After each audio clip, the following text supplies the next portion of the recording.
Call to order the June 2nd, 2025 meeting of the City of Concord Finance Committee. I'll call the roll. Councilor Brown? Here. Mayor Champlin is here. Councilor Fennessy is excused. Councilor Foote? Present. Councilor Grady Sexton? Here. Councilor Horn? Here. Councilor Keach? Here. Councilor Kretovic? Here. Councilor Kurtz? Here. Sorry. Councilor McLaughlin is Here. here. Yes, thank you. But Councilor McNamara, I think, is going to be late. Councilor Schlosser? Here. Councilor Schultz is running late. Councilor Sekou is excused. Councilor Todd? Here. All right, we have a quorum. Mr. City Manager, please take it away. Honor members of the council, what we'll be doing is starting with the special revenue funds and then going on to the enterprise funds. So tonight we'll be doing parking, airport, conservation property, revolving loan fund, golf, arena, solid waste, water, and wastewater, and then having a public hearing on, anybody can comment on any of those. So the first item you'll want to be in is agenda item number 4, the parking fund. And you'll want to start on page 164. And on page 164, under revenues, you'll see the fiscal year 25 revenues are projected to be better than budget by $525,000, mainly due to parking penalties being up $120,000, metered parking fees up $223,000, rental income up $102,000, and finance charges up $107,000. The fiscal year 26 revenues are up $19,000, and that's mainly due to parking fees, rental income, and investment income increases. If you look at expenses, go to the next page. For fiscal year 25, projected expenses are under budget by $179,000, mainly due to wages and benefits being under budget. Fiscal year 26 expenses are budgeted to increase by $20,000 or 1%, and the noticeable changes are wages and benefit increases are up $46,000, repairs and maintenance have decreased by $6,000, building supply has decreased by $3,000, electricity has increased by $9,000, real estate taxes have increased by $10,000, debt service increased by $12,000, and transfer out to capital has decreased by $50,000. Also included in the wage and benefits section of the parking budget are upgrades to the parking officer and equipment technical 2 positions, and that totals a total of $4,000. The parking pro forma, which is your next attachment. So if you go there, you'll notice that's on page 639 of the budget. You want to go to the bottom of the page and look at the projected net amount line. So you can see that very close to the bottom. The first column is the revised fiscal year 25 budget for revenue and expenses, and a budgeted loss of $351,000. That's where we were looking at this time last year. The second column is the fiscal year 25 estimate for how the fund will end this year. And the same projected net line item shows an estimated fiscal year 25 gain of $353,000, or we're projecting this budget to come in $704,000 better than budget. Please go a couple lines down to the ending working capital line, and you'll see the adding $353,000 gain. The ending working capital is projected to be at $2.3 million. The next column is the fiscal year 26 budget, and the fund is budgeting a loss of $352,000, which should decrease the ending working capital to $2 million. Also, please note in the third row down from the top where it says, so if we go way up to the top again, you'll see a note that, or a line that says Sears Block Tax Income and Financing District Transfer for fiscal year 26. That's the last year of the transfer to support debt service for the Store Street garage bond issued in 2005-2007. So congratulations, that parking garage, it will be paid off. Which is what you said you wanted to do, and worked out just as planned. You will also see the major capital expenses planned in fiscal years 26, 27, 28, 29, and 31. Along with those capital expenses is the debt service to support those needed projects. Parking increase will need to be considered in the next year or two. In order to keep the fund solvent in future years, we will need to determine the alternative impacts to the parking system based on various alternatives for the State Street garage. So we'll be taking a look at that.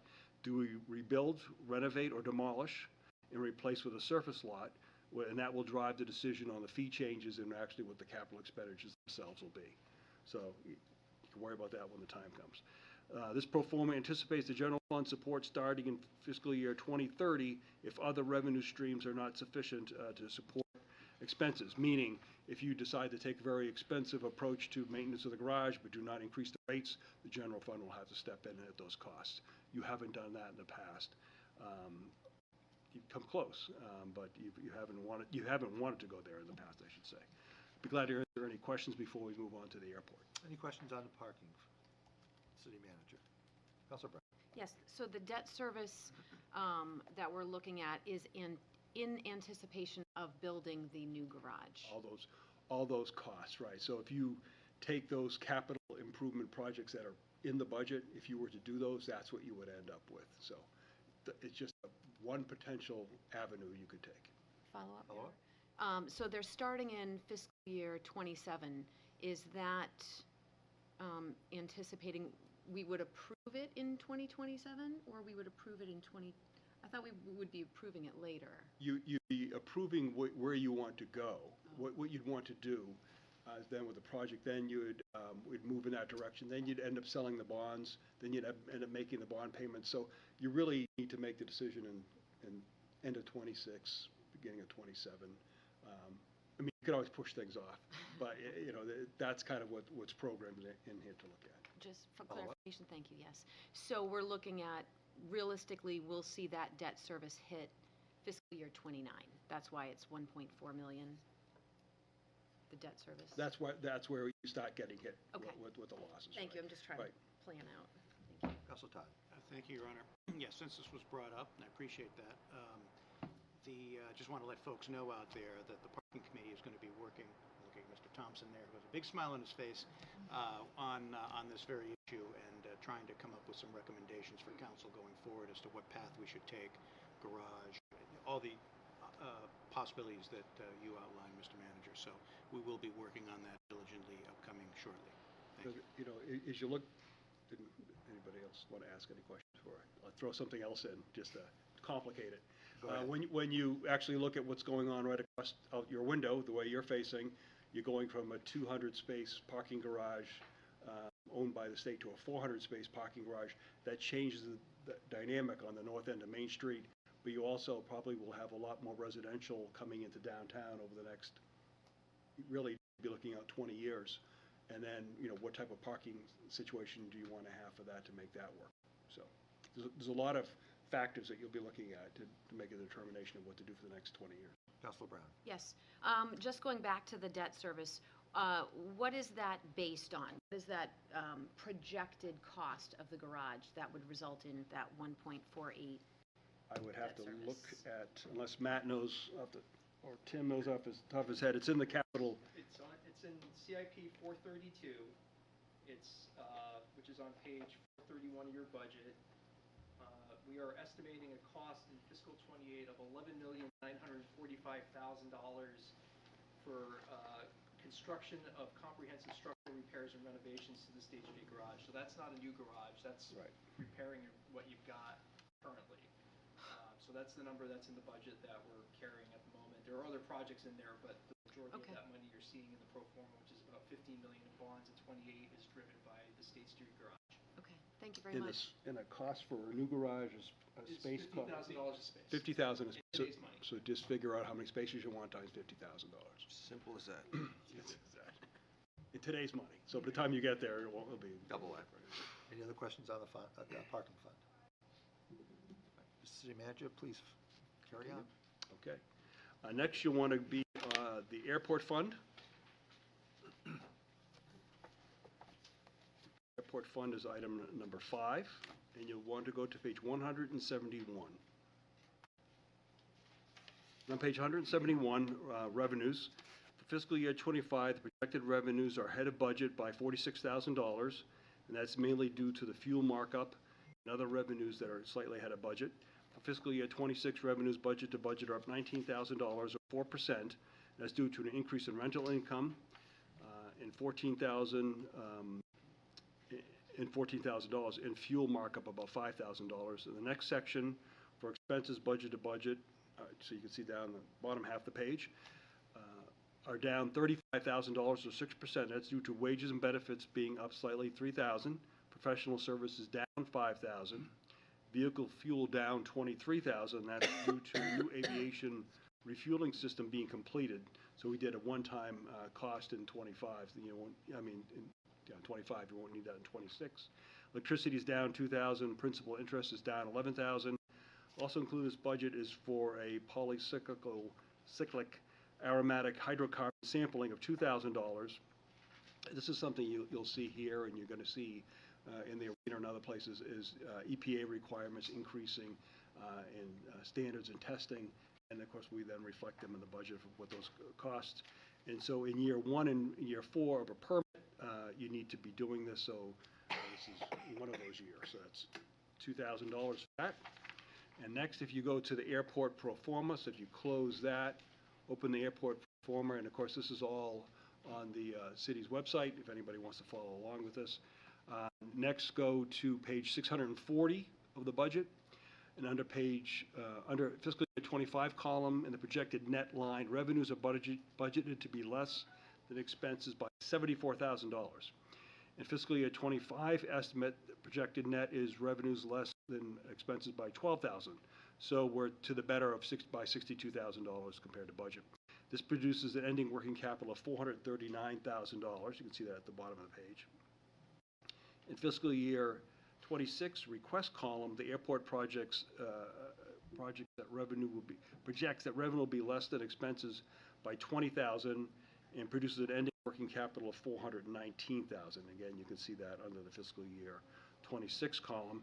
As we make our way across the pro forma columns by fiscal year, the ending working capital is projected to be depleted by fiscal year '28. I'm also projecting general fund transfer into the airport fund starting in '28. Be glad to answer any questions. Any questions for the city manager on the airport fund? Councilor Brown. Yes, the general obligation bond in fiscal year '27 projected at $1 million. What is that? That would be if we're moving forward with the...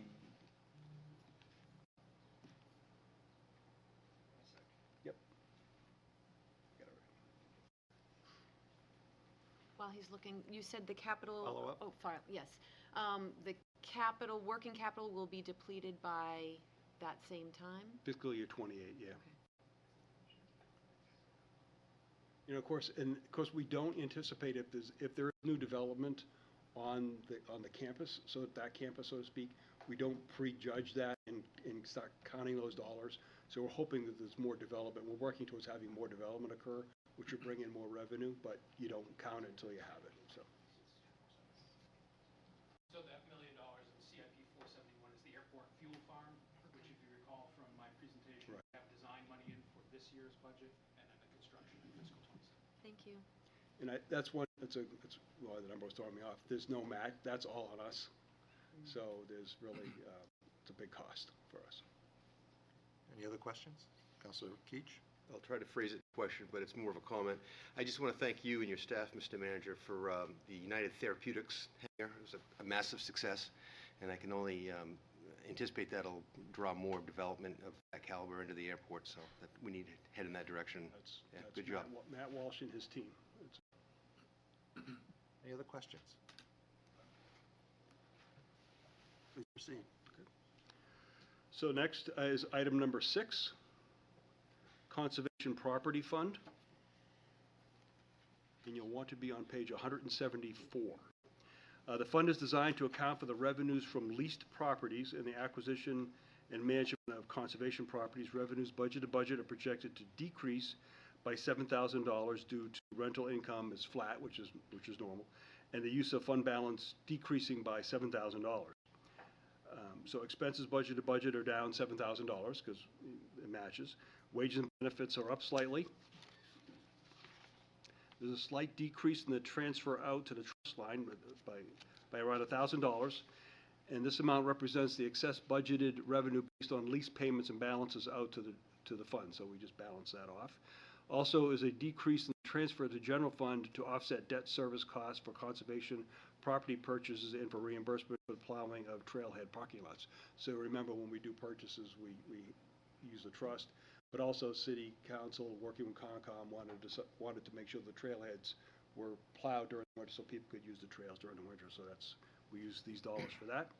Each year, fund balance from prior fiscal year is used as transfer out to general fund for this purpose. There's no pro forma for this fund, and I'd be glad to answer any questions. Any questions? Counselor Brown?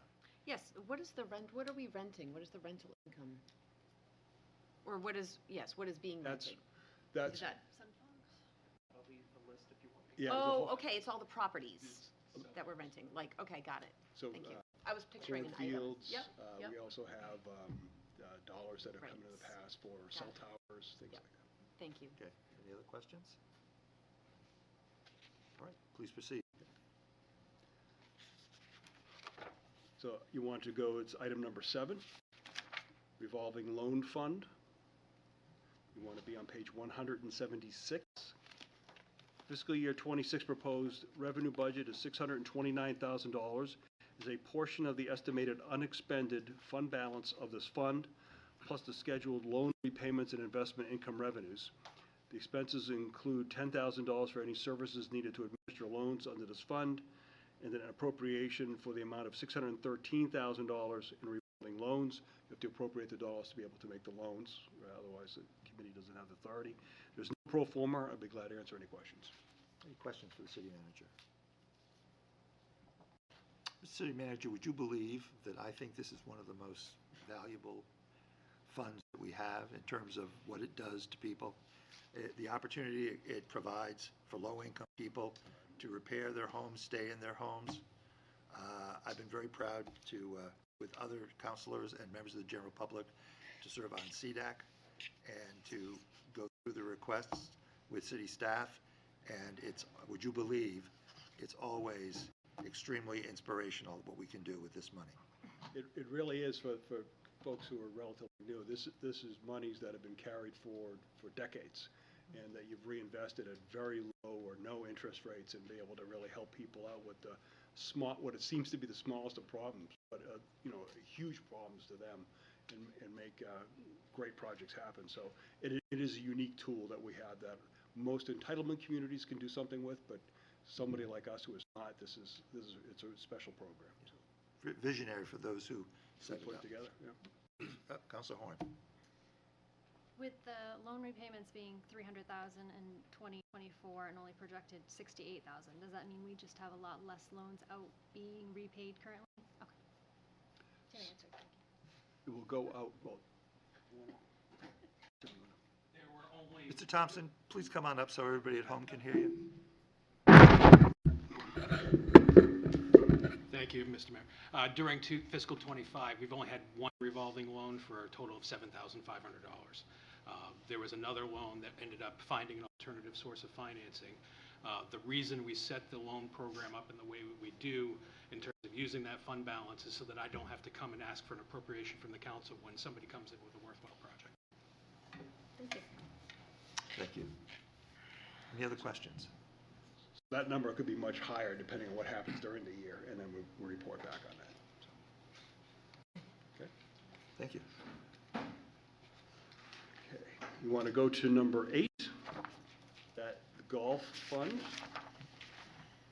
You want to be on page 180. So on page 180, fiscal year 25, total revenues are projected to be $2.1 million, or 10% ahead of budget. Seasonal passes are projected to be short of budget by $81,000. Daily fees are projected to be up $72,000, assuming nice weather, and we are seeing green fee play make up for the majority of the losses for season pass play. Cart rentals are projected to be up $50,000, and most people that pay green fees also rent carts, so there's a strong revenue stream with additional green fee play. Pro shop sales are projected to be up $116,000. That's a very solid sales number increase. Concession sales, which is vendor rent, are down $9,000, and the vendor contract is lower than the previous vendor, so we have a different vendor. Simulator revenue is down slightly by $2,000, so essentially flat. Driving range revenue is up $41,000, and while league and tournament fees are projected at budget, this revenue line will end up being short of budget. This revenue should be the net between the fees collected and the pro shop credits that are paid out for prizes. In fiscal year '25, the gross amount of league fees was budgeted in revenue, and gross amount of pro shop credits was budgeted in league and tournament expenses. This didn't quite work out as smoothly in practice for fiscal year '26. This was adjusted to align with how this actually played out.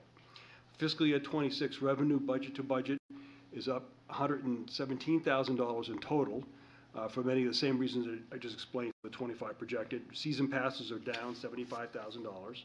Daily fees are up $66,000. Cart rentals up $78,000. Driving range is up $50,000.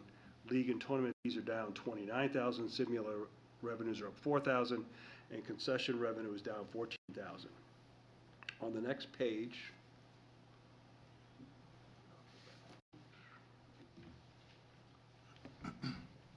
temp, that's page 181.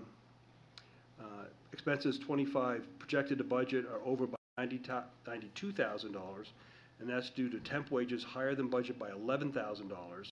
Increases in temp staff are needed due to high course use and increased lessons. Increased lessons are offset by increased camp revenue.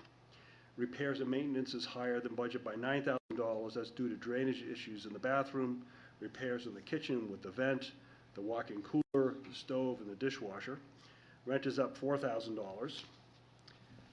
Department supplies higher than budget by $2,000. That's for the purchase of additional range balls for the driving range, because the driving range was doing better. Cost for goods sold higher than budget by $77,000 as a function of increased sales. You need to have the goods to be able to sell them. And league and tournament expenses, while projected here at budget, will come in under budget. The same discussion as revenues, and I'll bring the supplemental appropriation forward June 30th as we do in the past.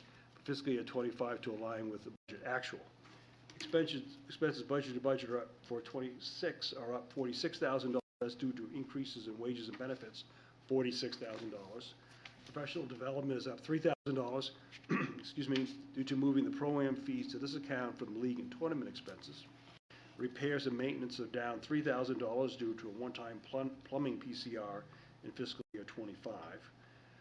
Professional services are down $6,000 due to one-time tree service PCR in 2025, program change request PCR. Departmental supplies are up $4,000 due to program change requests for purchase of a grapple bucket and power and replacement of power tools. Auto parts is up $3,000. Ground and horticultural was up $10,000 due to program change requests for increased costs for drainage work and additional grass seed and sod. League and tournament are down $41,000 due to changing the pro shop credit budgeting to the revenue line and moving pro-am fees to professional development. Electricity is down $5,000, and debt service is up $31,000. Now, if you move to the pro forma, I got to log back in here. Hold on one second.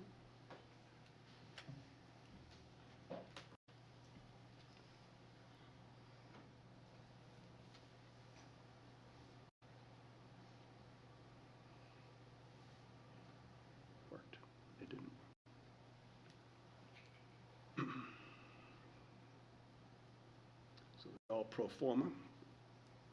So please open the attachment, and on page 641 of the budget, let's look at the projected net line at the bottom of the page for fiscal year '25 budget column.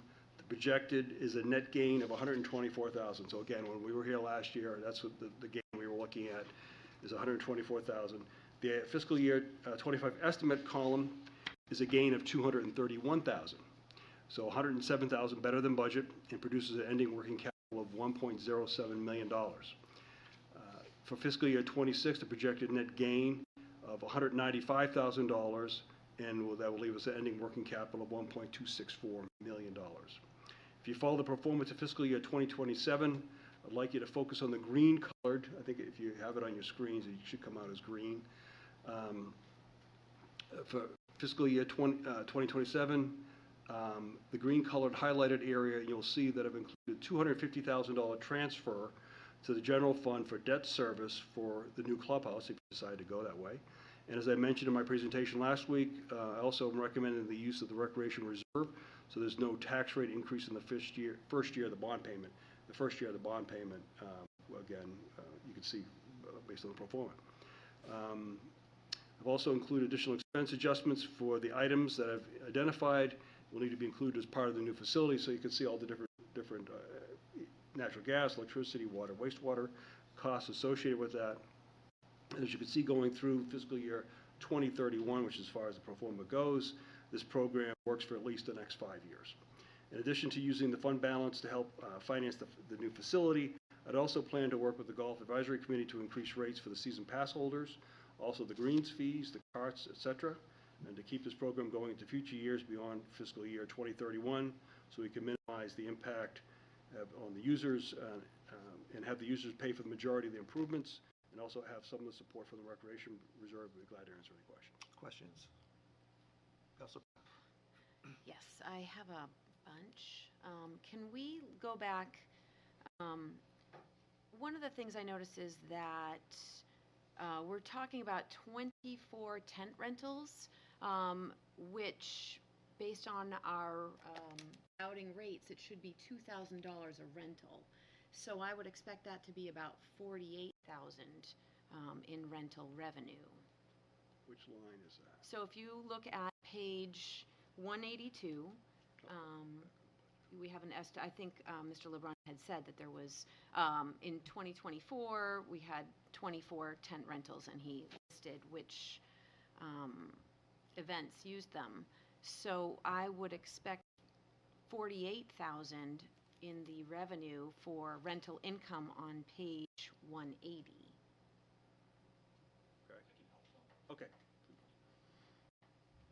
Mr. LeBrun? I don't get invited to these things.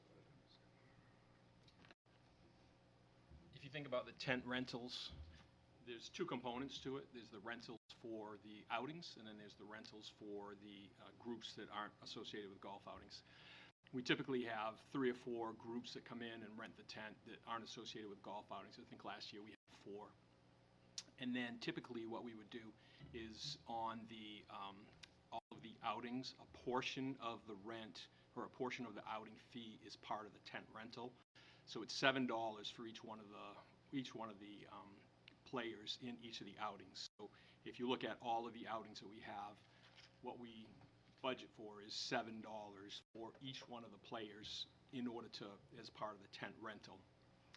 It didn't quite work out that way in what we posted. A lot of those, the whole outing fee went into the greens fee play, or the daily fees. So you're not going to actually see it in outings this year as far as the actual goals. We're going to work on that for next year and make sure that the allocation is correct for those. But you're not going to see $48,000 based on what you're saying is $2,000 per event, because on the outings it's $7 per player. Follow up? Yes. So you also answered a number of questions, and I had asked. You asked a lot of them. Yes, I have a lot of questions. Thank you for answering them. I appreciate that. So when I'm looking at the amounts that you stated that were paid for some of these events, and I looked at a rate for outings, are you saying that the $69 for a Friday, Saturday, Sunday holiday over 80 includes the tent? Well, when you look at yes, the $69 for the fee includes $7 for the tent. We would allocate $23 for carts, then the difference would be the greens fee or daily fee. Follow up? Yes. So when I was looking at the amount, it was less than what it should have been. It was not even $69 for those events that were over 80 on a Friday, Saturday, Sunday. And in fact, all of the numbers that you gave us, they were all They weren't consistent except that they were all lower except for New Hampshire football. They were overcharged for, I don't know. But that's why I am so confused, and I keep asking questions. There were a number of events that weren't listed. None of the member events were listed when I had asked, what are we bringing in for revenue on that? And I know that the tent just stays up. And I know for the last New Hampshire Golf Association event, it was the match play, I believe. The chairs, they were all set up, so it wasn't just, you wouldn't put table and chairs out if they weren't being used. So, but I'm not seeing any of that revenue reflected, or, so there's no revenue reflected for the New Hampshire Golf Association, for the member events, and there are some that are, not, like New Hampshire, NHTI, there's some, I'm not sure if they are course sponsored, the Miles Standish, the Harvest, the Oink Open, but also McFarland and Johnson. I'm just, there's still a lot of events that I don't know, and I'm wondering, because you answered that you waive the fees, or you choose for SNHU to reduce the rate to $25 to a junior rate when they're not juniors. I'm wondering why that is. Which one do you want me to try to address first? Yeah, just how do you establish the rates? Because they seem like there is no rhyme or reason. And there definitely has been some fluctuation in the rates that have been charged to different organizations. I'll admit that right here, right now. The person who was doing that billing is no longer here. And when we went back and looked at the detail of the billing, it was basically a number of players and it was an amount, and that was it for the invoice. So I wish that I could sit here and tell you that I knew exactly what the thought process was on each one of those. I do not, unfortunately. But when you look at how golf is actually played, there's a few different things that go on. And we've got outings, and we've got tournaments, and then we've got other events. And when we look at the outings, those are like, we'll use the charitable outings, which is really the list that I gave you. And so there were a few other outings that aren't on that list that were not the charitable outings, but the charitable outings are what I gave you. I did also try to go through and allocate or look at the number of players times the $69. I couldn't add up the math either. So, like I said, the person who's here, who did that, is no longer here. So when you look at those outings, if it's $69 or whatever the amount is, $7 of that should have gone into the tent rental. $23 should have gone into the cart rental. It didn't in some of those instances. It all went into the green fee play or the daily fees. We're making that correction. We've actually made some changes already. The acting director of operations and the acting head golf pro are very detail oriented. They've already come up with a whole plan for how we're going to make some of those changes so that we can be more accurate in how we're doing those kind of things. We also have local events, which are the Beaver Meadow sponsored events, like the Miles Standish, like the Red, White, and Blue, like the the member guest. Those are different because people will pay a fee for those events on an individual basis as opposed to a group fee. So when you look at like the Crime Line, that's a group fee that is paid. But when you look at some of these other course-sponsored events, those are all paid for individually. And there's a fee for the event, which everybody pays. If you're a member, you don't have to pay the green fees. If you're a non-member, you would have to pay the green fees and cart associated with that. So there's a few different things that are going on there that I think you're hoping to see that there's going to be a whole list of each one of those course-sponsored events, but we don't have, those course-sponsored events are set up differently than an outing event is. So, there's a lot of, and I understand the confusion when you talk about an outing or a tournament or a course-sponsored event. So you've got a lot of different things going on, At the end of the day, everything goes into green fees or daily fees. The cart rentals, we're working on getting more detailed on the tent rentals. So you're going to see those things improve as far as the reporting part of it. They're in there, but some of them are not classified in the accounts where I want to see them. Follow up? Yes. So you're saying that the $69 includes the $7 for the tent and the $23 for the cart rental? Yes. So that would make $39 to play golf. That's right, but when you look at the events that you have, and you have this 100 and, let's say it's 120 players, right? So it ranges anywhere from, 60 players to 120, 125 players. And you schedule those outings, and people complain about the outings because it takes time away from, other play for members and for greens fee play and things like that. However, if you have kind of a crappy day of weather, not that we've had any this year, but when you have one of these outings come in, almost all of them play, even if it's inclement weather, unless it's a complete drenching downpour. So you actually have, a revenue stream that will come in that's helpful for the course, even in times where the weather is not all that great. So it's really a balance overall in the revenues that we're trying to bring into the course from outings, from greens fee play, from memberships. We're trying to manage all of those things together in order to maximize the amount of revenue that we can bring into the course. If it's a beautiful day and it's 70 degrees and the weather's perfect and we have an outing going on, could we have sold that? Could we have sold those green fees or tee times at maybe a little bit more money? Sure, but when you look at it overall, you end up with a guaranteed income on those days where you have inclement weather. This has been a great year for having some of that guaranteed weather, guaranteed time. Yes. I'm just, that is significantly lower than our regular greens fees rates. And I'm just wondering why there are so many member events. Like, there are some that there's 3 in a row and they're all day and they're on the weekend. It's like a member guest July 12th, 13th, and 14th. So, we're not bringing in as much revenue when we have these member events. When you have a member guest, if you think about that, you have members who are a lot of members playing. You have guests who aren't members who are paying a greens fee, and most likely they're paying a cart fee. And then there's a fee that they pay to be in the event. So, you are still bringing in probably about the same amount of money as you would anyway, because you have all those players playing. Members are going to play. They don't pay an additional fee, for the green fee for that day because they've already paid their membership. But somebody, like me, I don't have a membership. I don't play golf as much as I'd like to.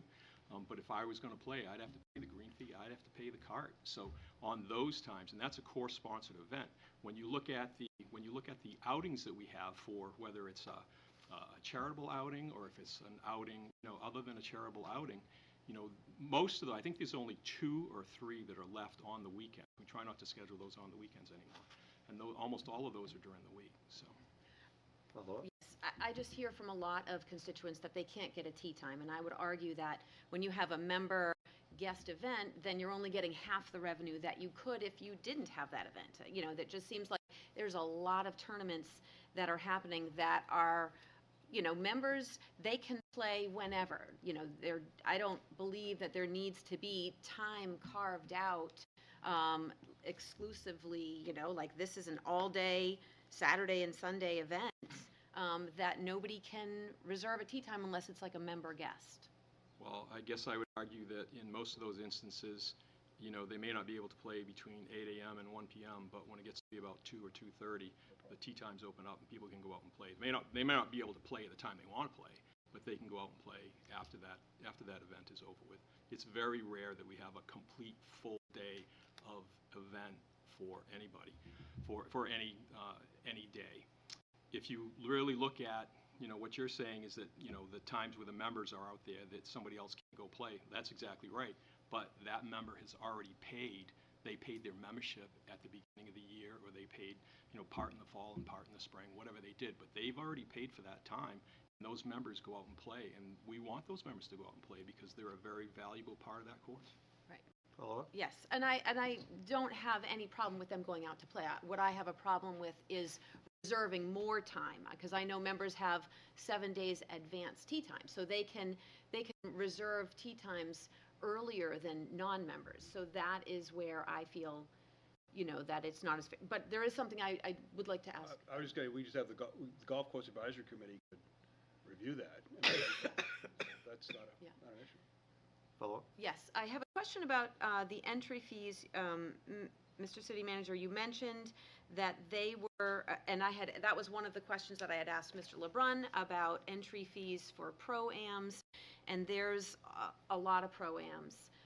And I know that there are 2 golf pros, and in some cases, both of them played at the same Pro-Am representing, but they weren't on the same team. They had each team. So is the city paying for the team? Like if it's the entry fee is $360, seems to be the average entry fee for a Pro-Am. Is the city paying the $360 for, say, it was Phil Davis and $360 for Josh Lacasse? Well, I can tell you that we're not paying for any more entry fees for Phil Davis.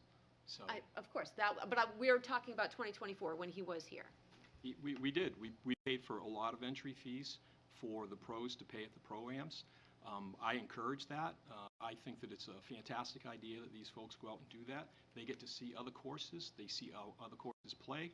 They see how other courses operate. I think this is the kind of thing where you have to be able to go out and do that with on other courses so that you can be participating in the golf pro associations and playing these courses and seeing how they compare to Beaver Meadow so that we can continue to work on making improvements by making sure that our greens are in fantastic shape, our fairways are in fantastic shape, just the layout of the courses and any other things and changes that we could be doing within the course. I think it's a great idea that they go out and play those Pro-Ams. Counselor, could you please refer to positions, not individuals? Well, those are the two golf pros. Well, So, then the two, okay, then the two golf pros. the two golf pros. Thank you. So I Follow-up? noticed, yes, thank you. Follow-up. So I noticed that there are, we have assistant or golf pros that are not full-time, and they are enrolled in Pro-Ams for this year. Is the city paying for the entry fee for the temporary staff or seasonal staff? I would think that if they're part of that entry fee that we paid, then yes, I would say we are, yes. We should. What's funny? Are you I finished? I Are you am finished, just Counselor? Disagreed. I'm looking at, it was over $11,000 in entry fees that we paid it, and where would that be, where is that reflected? Where did you get $11,000? I added up all the Pro-Ams that they participated in. And you last got year. $11,000 last Yes, year? it was $11,445, and I sent it to the city clerk, who then distributed it to the city council, which Who is, gave you that number? I looked up each of the Pro-Ams. They're Where did you see that in our? Blue Golf. It's on Blue Golf. So these are my questions. So you don't know that the city paid for that, you just That's know why that I'm it was paid asking. for. That is why I asked if the city is paying entry fees, and the entry fee is typically $360 per Pro-Am, and you just say that we pay for both golf pros, and they have separate teams when they play. So we're paying $360 twice for multiple tournaments. I didn't say we're paying it twice for multiple terms. I said that we've paid a lot of Pro-Am entry fees for the golf pros and the assistant golf pros. I know that we haven't paid $11,000 worth last year. My records show that we paid about $5,200. May I ask where? Follow-up? Thank you. May I ask where that is reflected in the budget? In the league and tournament fee expenses. Counselor Keach. Thank you, Your Honor. Mr. LeBrun, a request of you and your staff, if you would. I would feel much more comfortable getting these type of numbers from you than someone that is determined to shut the golf course down. So I think the credibility lacks severely. So if you could come back next time we meet with some firm numbers, I would appreciate that. Firm numbers for? In terms of the Pro-Am fees. I can get them for you right now. Wait, it doesn't have to be now necessarily. I have them right here. Okay, thank you. Counselor Horn. Oh, I'm sorry. In fiscal year 2024, I show in the league and tournament fee accounts, we paid $5,440. Excuse me, I said $5,200. I was wrong. So far in 2025, we paid $2,555.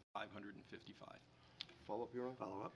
In your estimation, would you consider that professional development in the same way that you might attend a finance conference or a police chief might go to a police conference? I mean, it's playing golf and it's using a golf course, but it's part of their professional development. Is that a fair statement? And that's exactly where I've asked to have these fees changed to for our budgeting purposes. And if you look at the details of the budget, you'll see that I had them move to the professional development line. Thank you. Thank you. Counselor Horn. I had a bunch of questions that you answered as well. Thank you. Mine was just a follow-up on, you had said that in terms of who takes care of the physical building, that there was maintenance staff. Is there maintenance staff paid, like, on site at the golf course? We have a maintenance crew in the golf course that takes care of all the grounds. They do all the mowing, they do all the landscaping. If there's something that needs to be repaired in the building, they work on that to the extent that they can. If it's beyond their scope, then we have to hire out to a consultant, whether it's a plumber, an electrician, things like that. So we do everything that we can on our own, but if we have to go out for a service, a specialty service like that, then we hire out for those things. And a lot of times you'll see those as the PCRs, so we'll look at in advance, see what they are, and then I'll request $2,000 to go do something, or Councilor Kretovic. Thank you, Your Honor. Mr. LeBrun, would you believe in a pro-am tournament, it's not a pro-am without AMs? And a fee for $360 means the amateurs are paying $90 each, and then the course is likely paying the pro fee. Would you believe? I believe a lot of things these days. Or I don't. One or the other. Mr. LeBrun? Yes. Would you believe that I'm a member of the Capital Center for the Arts? And would you believe that as a member, I receive advance notice of shows and performances? And would you believe that one of the values in membership is that I get to choose seats before they go out to sale for the general public? And would you believe that people do sometimes complain that people who are members do get preferential seats? I'm a believer. And would you believe that the idea behind that is to encourage more people to support the institution by making long-term commitments by being members? Mr. Espel, could I ask you a question? certainly. Mr. Espel, I've had a number of people, or I've had one or two people reach out to me, and I've seen posts on social media that question the fact that the per square foot cost of the proposed golf building is far larger than the per square foot cost of a residential home. Yes. Could you address why those differences might actually be in place? Do it together, go ahead. Sure. I've heard similar things, and certainly when you're talking about a commercial building versus a residential building, they're kind of two different animals. You have to make sure that you have the ADA compliant issues, in commercial buildings, the space requirements, the commercial kitchen that we would have to have, even for a snack bar, certainly those types of things are different than what you would have in a private residence. Certainly, when you look at bathrooms, you have different types of fixtures that you need to have in bathrooms, different numbers of fixtures that you would have to have. Windows are different, doors are different. So there's many, many different things that are very different in a commercial building than you would have in a private residence. Does it have to be sprinkled, like, You'd fire have to be suppressant? sprinkled, yeah. Certainly, all of those types of things. Security? We would have to have, we would put security in the building, we'd have a, remote entry.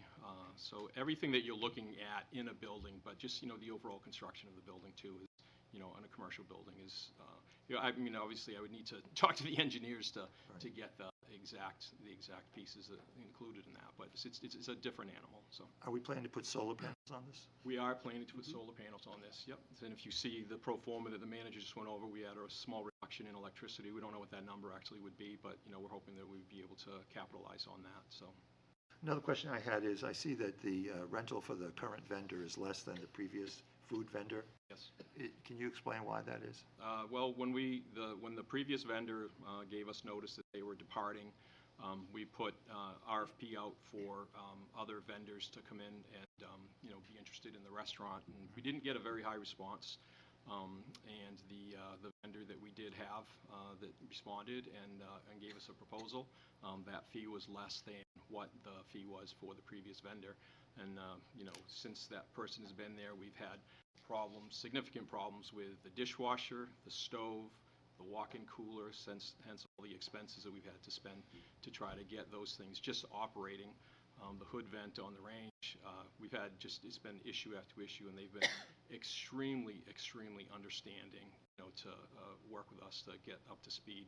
And these things just happened one right after the other, right when they were trying to open their new operation. So certainly it's one of those things that we've had to work with, and they've been very, very accommodating. So is a fair summary to say that because of the age and the condition of the kitchen, it's acting, it's keeping us from making as much money as we might be able to make? I think that, I think that that's a very fair statement. All right. And my final question is that because I, like the city manager, am not a golfer, could you explain to me what a green fee play is? So a green fee play is, if I called you on, Tuesday and said, Mr. Mayor, would you like to go play golf on, Saturday morning? Neither one of us are, very good golfers. I mean, I'm not. I don't know about you, sorry. There's a reason I'm not a golfer, Mr. LeBrun. Right. And when we showed up Saturday morning to play golf, that both of us would have to plunk down our credit cards and pay the green fee, to play for that day. And then I would probably tell you that I really don't feel like walking 18 holes, so I want to take a cart, so we have to pay an extra fee for the cart. And then I would also probably tell you that I forgot, golf balls and tees at home, so I would have to either borrow yours or have to buy some there too. Thank you. Councilor Brown? Yes, could you please talk about the lessons? I noticed that is listed as a 2026 goal, but you recently shared that the golf pros are keeping 85% of the revenue. So I'd like to know how, and there have been no lessons for any Concord kids. There was a U.S. kids golf yesterday, 41 kids on the leaderboard, none of them were from Concord. So I'm not seeing the golf pros doing anything for Concord kids, and I'm wondering why that isn't directed more towards including Concord kids in lessons. And I'm wondering, where is the revenue for the lessons when we look at that? Is that 15% that we're seeing? So when you look at lessons, the lessons actually are recorded, the lesson revenue is recorded in the camp's revenue. So that's where we budget for and record the lesson revenue. You're right, the pro who teaches the lesson receives 85% of that.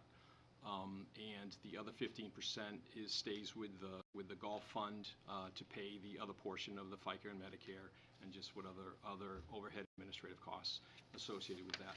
In many courses, lessons are just paid directly to the golf pro. It's just a cash transaction. It doesn't even go through the organization or the operation.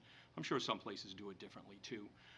We didn't want to see cash transactions like that occurring on the course on the driving range. We didn't think that was a good idea.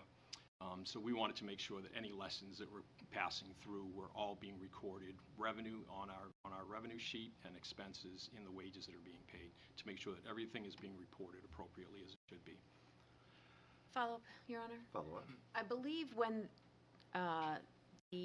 Beaver Meadow was under Parks and Recreation, and it moved from a contract position to an employee position, they were not keeping 85% of the revenue. That was something that changed recently. So, and in other golf courses, it's not a municipal course. They're not city employees. And I'm still not clear when I look at the camps is budgeted $47,000. Is that 85%? Is that anticipate? I'm not sure. What does that number reflect? Is that the total amount that was collected, and 85% of that is going to the golf pro? So the lessons that are part of that, all of the revenue is being budgeted and recorded in that camp line. The fee that is paid to the pro that taught it is the 85% that we talked about. So you see the full revenue coming into the camp line and the full expense going out of the wage line. Not all of the revenue going into the camp line is for lessons. There are other camps that occur throughout the course of the summer that are for, youngsters that, are being taught. Those are not part of the lessons. That's just revenue that stays with Beaver Meadow. Follow up? Yes. I'm still not clear on how much. So this 47, how much is the golf pro keeping? Like how would we figure that out? I mean, you know, is this, Let's see.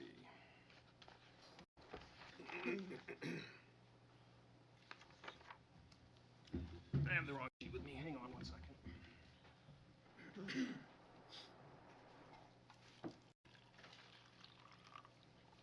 Jeff has a question.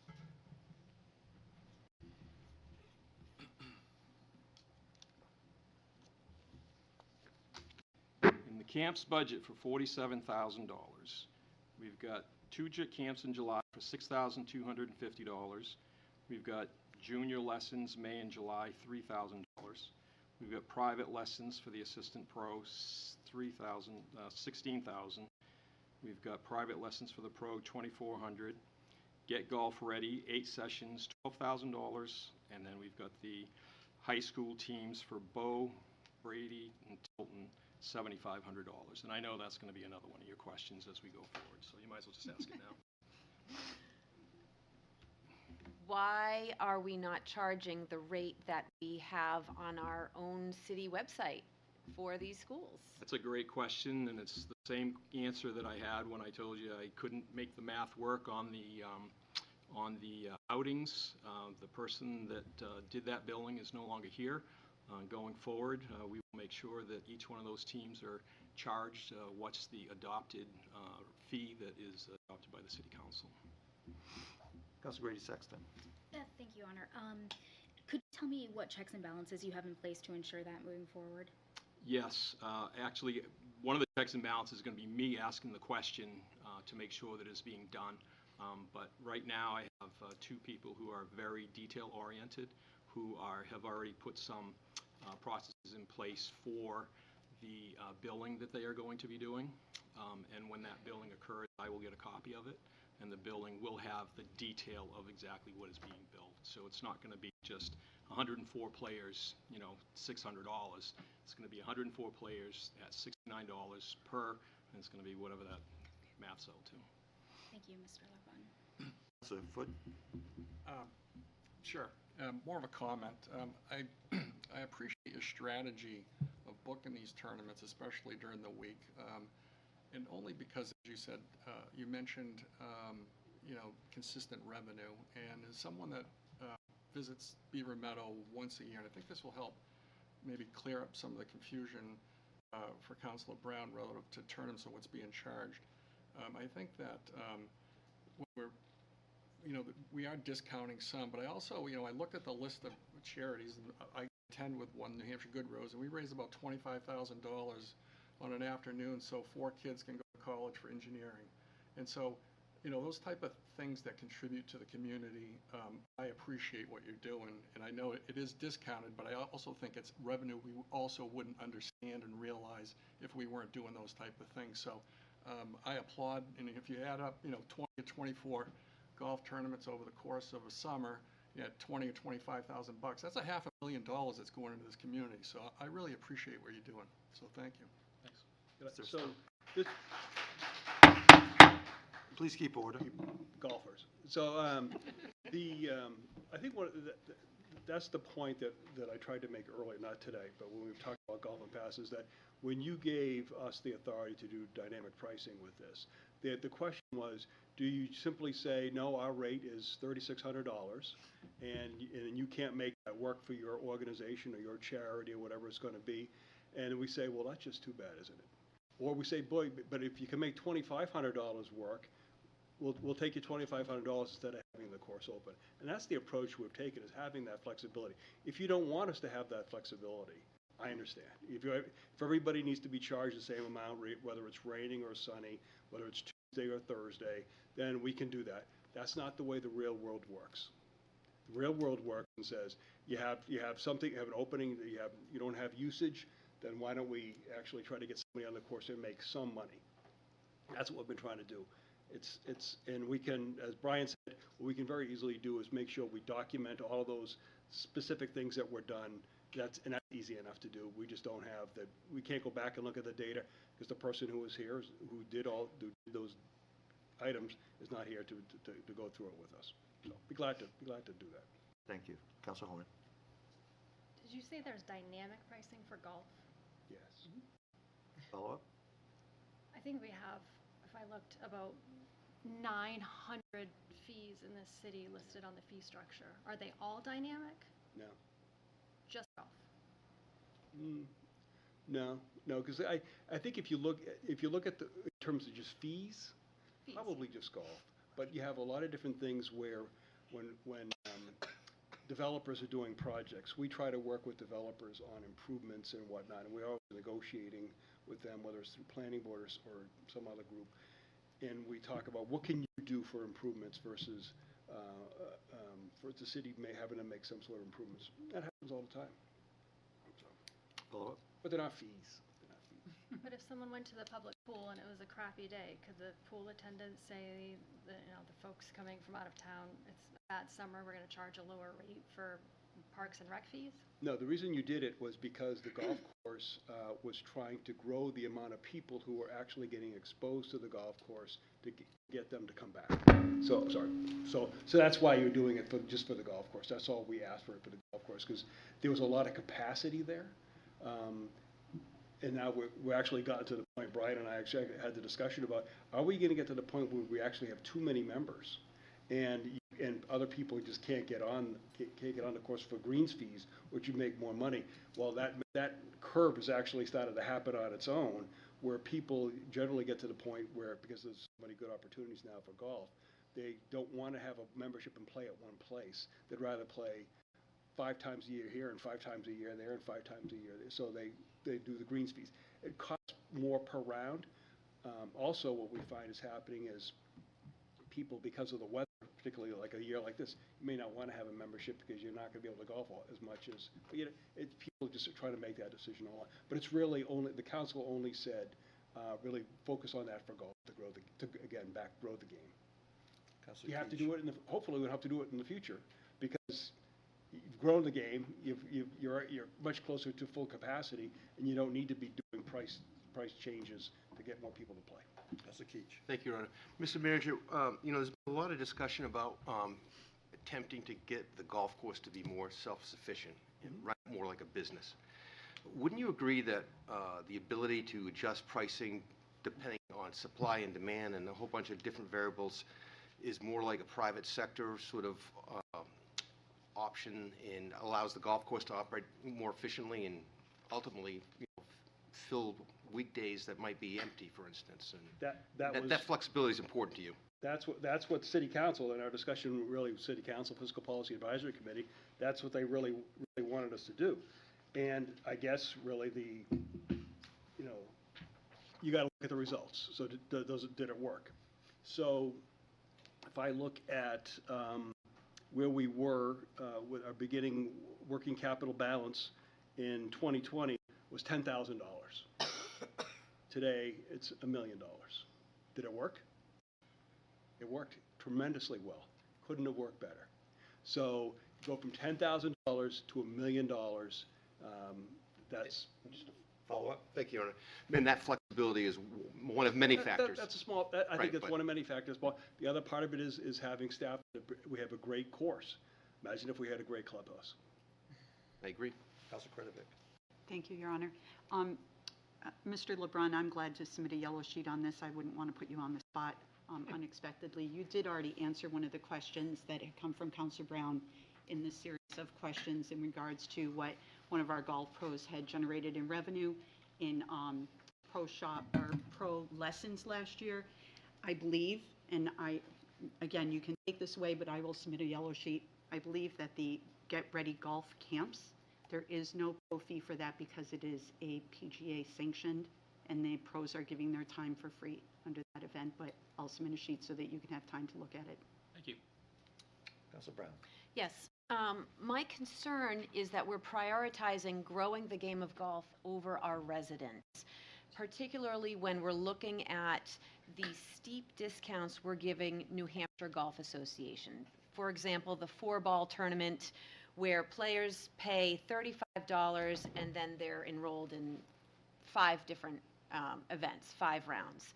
And in some, we're not even charging for a tournament, but they're charging $155 when we're not charging them anything.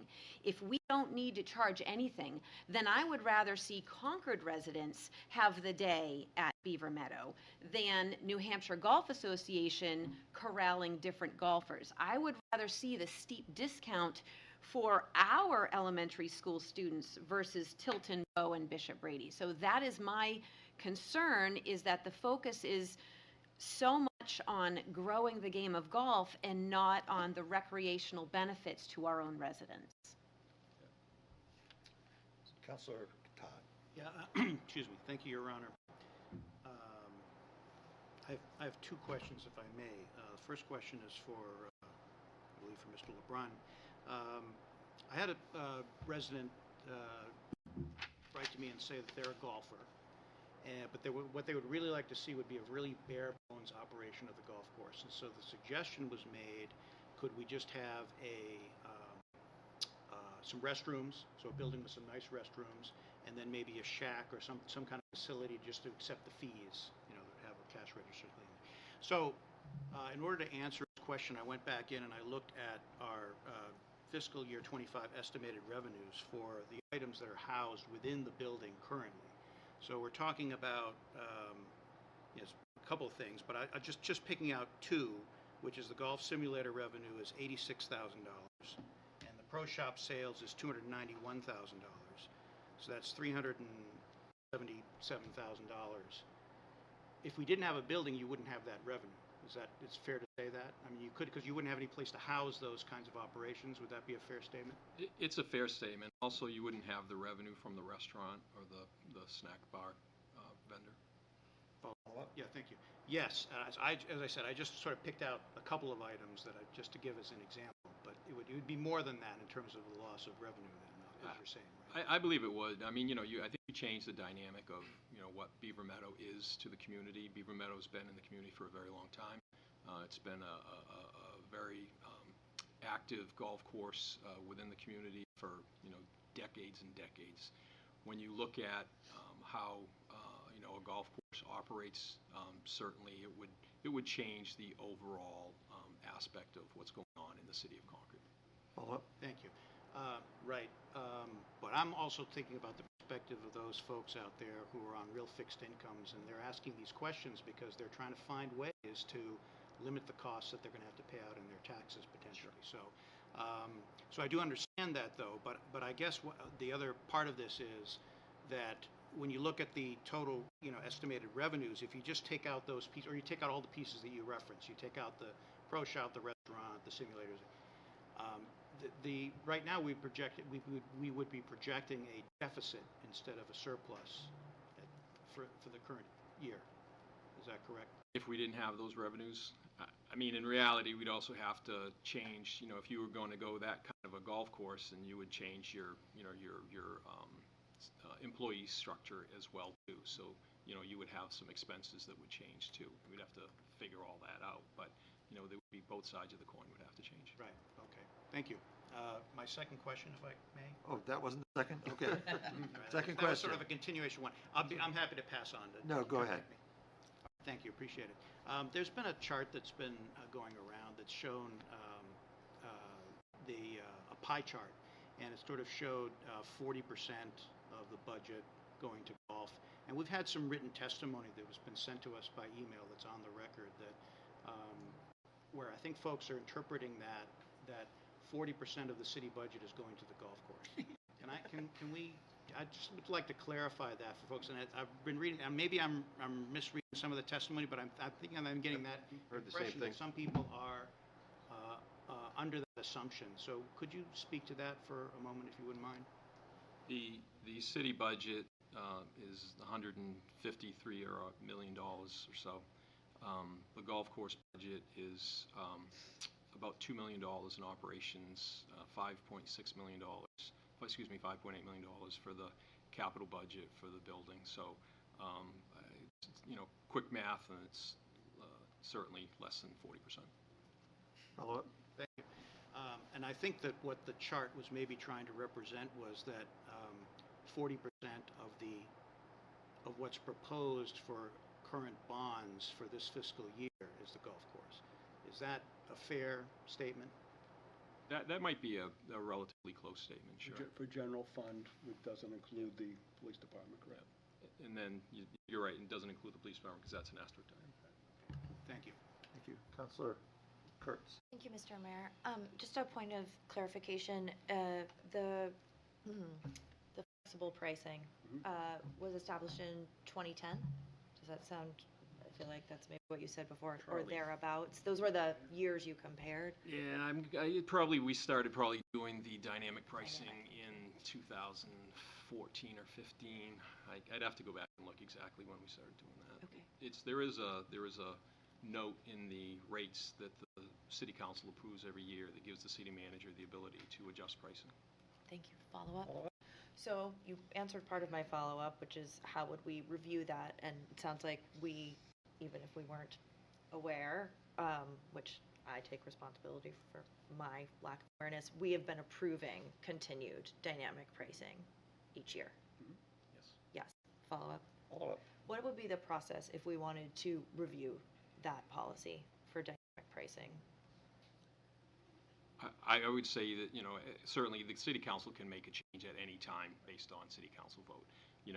We'll be bringing the new rate structure to the city council in August. That's typically the month that we do it. We usually work with the Golf Advisory Committee in the July Golf Advisory Committee meeting. They make their recommendation, then it comes to the full city council typically for their August meeting so that we're prepared for the fall special that we typically have for either returning members or new members to the golf course. Thank you. Follow-up? And we have senior rates and youth rates, correct? Yes. Have we ever considered a sliding scale based on income?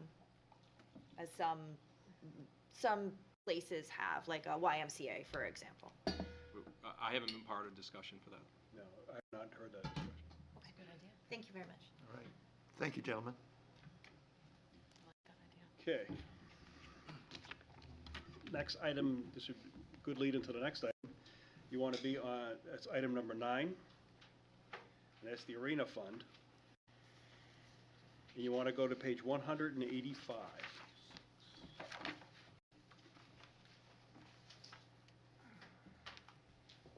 And fiscal year 25 revenues are under the projected column are down $52,000 compared to budget, and this is due to reduced pro shop sales, $5,000, concession sales, $10,000, rental income, $40,000 are down. Fiscal year 26 revenues budget are down $41,000 or 5%. So pro shop sales, $2,000, concession sales, $7,000, rental income down $32,000.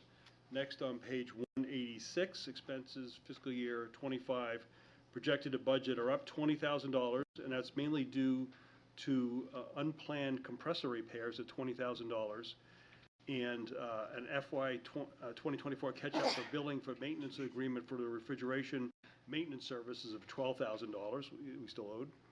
Employee benefits are down due to staffing changes for fiscal year 26 budget.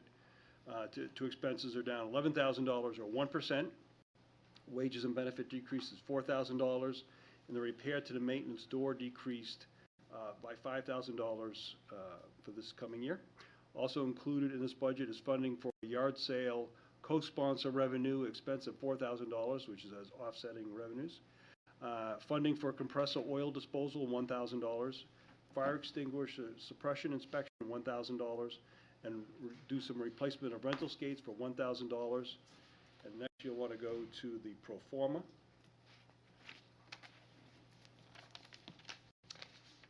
And it's on page, and you want to be on page 642. And the projected net for fiscal year 25 column is a loss of $85,000. And the next column under fiscal year 25 estimate. So again, we started this time last year at $85,000 loss. It's going to be projected to come in at $156,000 loss, resulting in ending working capital of $115,000. Fiscal year 26 budget, the projected net is a loss of $115,000. So result will be an ending working capital of $8. As we move through the fiscal years, you can see that the fund will need general fund support for operations starting in fiscal year 2027, so this will be the last year, we'll be in the black. Unless there's some major changes, as well as any support for debt service or on capital projects. So anything you do regarding capital is going to have to all come to the general fund. Be glad to answer any questions. Any questions? Councilor Kretovic. Thank you, Your Honor. Mr. City Manager, remind me, we recently returned or reversed the fee increase at the arena for lack of revenue. Is that correct? Yes. Thank you. Councilor Brown? Yes, I noticed that there was an increase in, I thought there was an increase in rental income. Oh, show rental revenue. And I'm wondering, is that ice or is that hard Non-ice. floor? Non-ice. Yeah. Okay. Councilor I Kurtz? could go through some, I'm sorry, go ahead. She's had, Okay. so did. This is Councilor Kurtz, you're Councilor Schultz. We're pretty Throwing confident you on that, off. Mr. Mayor. Thank you. We do share. I'm making a joke at my own expense, Councilor Kurtz. Thank you.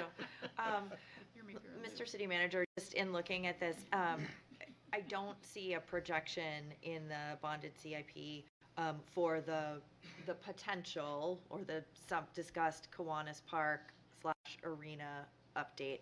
And I apologize. What year is that slated to begin? See if Yeah, that I know it's not official, but like in the CIP.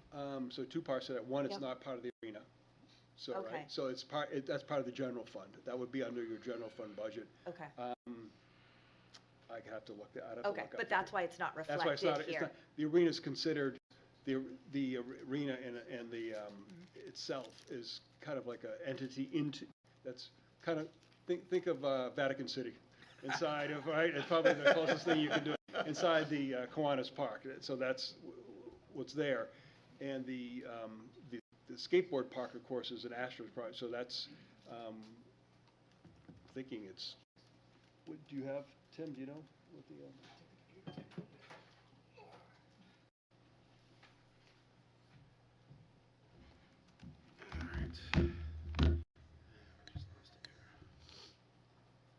So we are talking about CIP 60, Kiwanis Waterfront Park. Yes. Right now is asterisk for fiscal '26, $500,000 grant, $500,000 donation. that's this That would be the design and if the construction of the skate park. In 2030, there's a $7 million general fund bond for the construction of the park improvements. Thank you. I have a follow-up. Getting the working capital down to zero, has that occurred before in the life cycle of the arena? Yes, I wasn't here at the time. What happened was the city council made the decision, Fred was probably, he's around town at the time at least. The locker rooms needed to be redone. So the city council had a discussion and made a decision that the arena could not support the locker rooms improvements. So it was either the kids and the adults can get dressed in their cars or come dressed with skates and whatnot and then walk into the arena, or we could do the restrooms or the locker rooms over again. So the general fund actually paid for, general tax rate paid for the arena to cover those costs. Actually, you just finished paying that bond off, I think, in the last year or two. So that finally finished up. So it really is kind of coming in right after this. So it's gone on in cycles. I could go into some specifics kind of about why it is the way it is if you want, but I don't have to if you don't want to. I sit on the arena so advisory you know. committee, You've so seen it. I personally have heard about Okay, what's going on? what's going on there. If other councilors would like to hear that, I'm open to it. I think we can move on. Councilor Schultz. Thank you, Your Honor and Mr. City Manager. I just want to add a footnote to this, because I know this has come up in the past. The issue of at least one of the renters of the facility not being in the community's best interest, and that's the gun show. You know, the current administration is rolling back the things that the previous presidential administration did to try to close the gun show loophole. This is not in our best interest. I realize we can't tell any group that they can't rent a public facility. I respect that, but couldn't we find a way, please, find a way to add a fee at someone's discretion, at our discretion, that would say that this is not in the best interests of our community.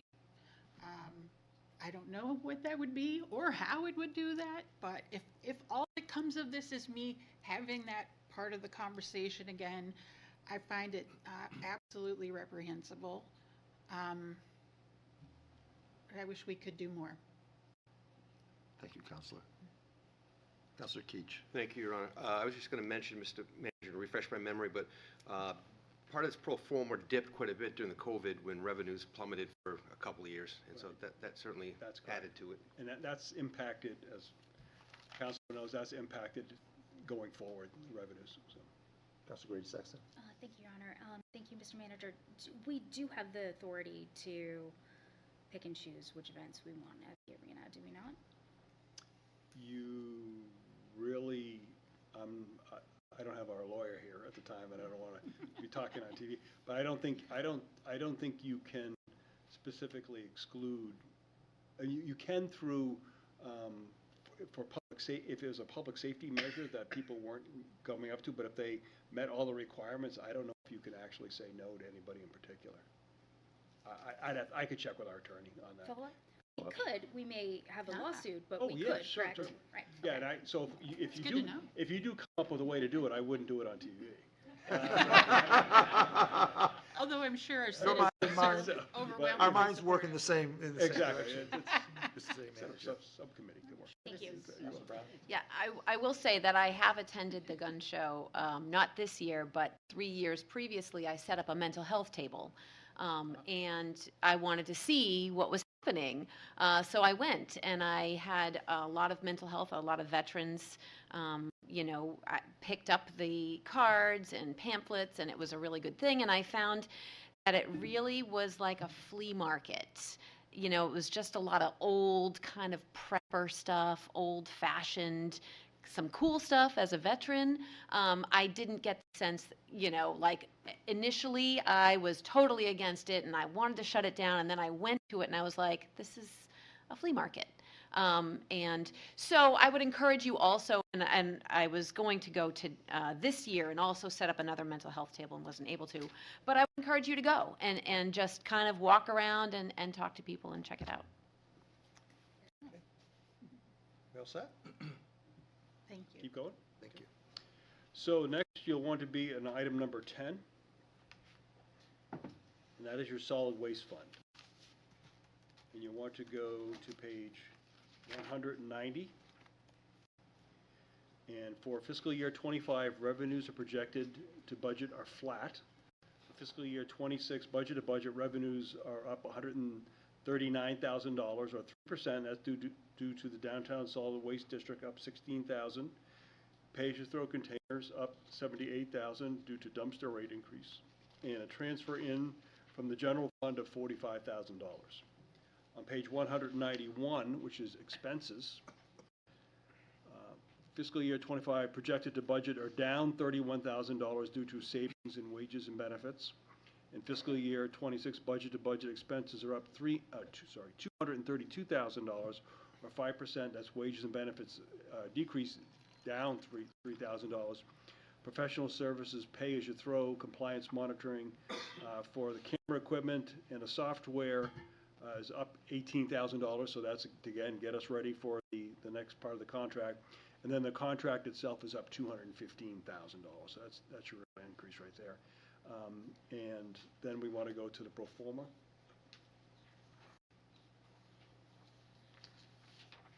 And on the pro forma, you'll notice there's an next attachment, and that's page 643 in the budget document if you're at home.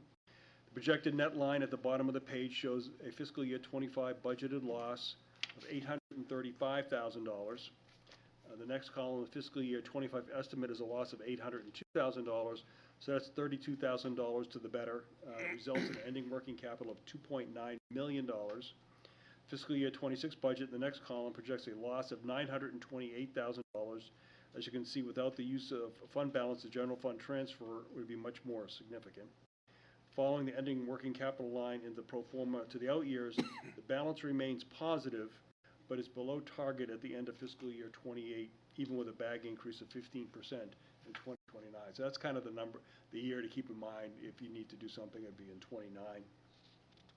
Also, please remember that General Services is working on a plan to implement a pilot program for the automated collections system scheduled to be implemented in July of 2026. It'll be necessary for the Solid Waste Advisory Committee, the City Council to review program outcomes, and be glad to answer any questions. Questions for the city manager? So just to say, this is going the way you planned it to go and the way SWAC, Solid Waste Advisory Committee, planned it to go, but as you can see, there's challenges coming forward here. No questions? Please move on. Okay. Next, you want to go to the water fund. And for the water fund, you're starting on page 196. Fiscal year 25 revenues projected to budget are down $159,000, and that's due to water usage being down by $206,000. Private fire services up $10,000. Utility investment fee is up $60,000. Investment income is down $12,000, and other revenues down $19,000. For fiscal year 26 revenues budget to budget, they're up $529,000 or 7%. And that's due to usage revenue up $409,000. It's partially driven by a rate increase of 7.75%. The availability fee is up $90,000, and that's partially driven by a 9% increase.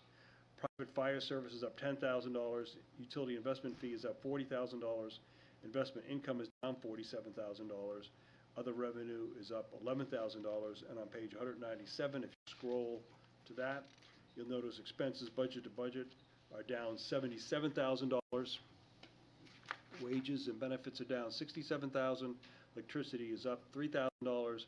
Departmental supplies are down $12,000.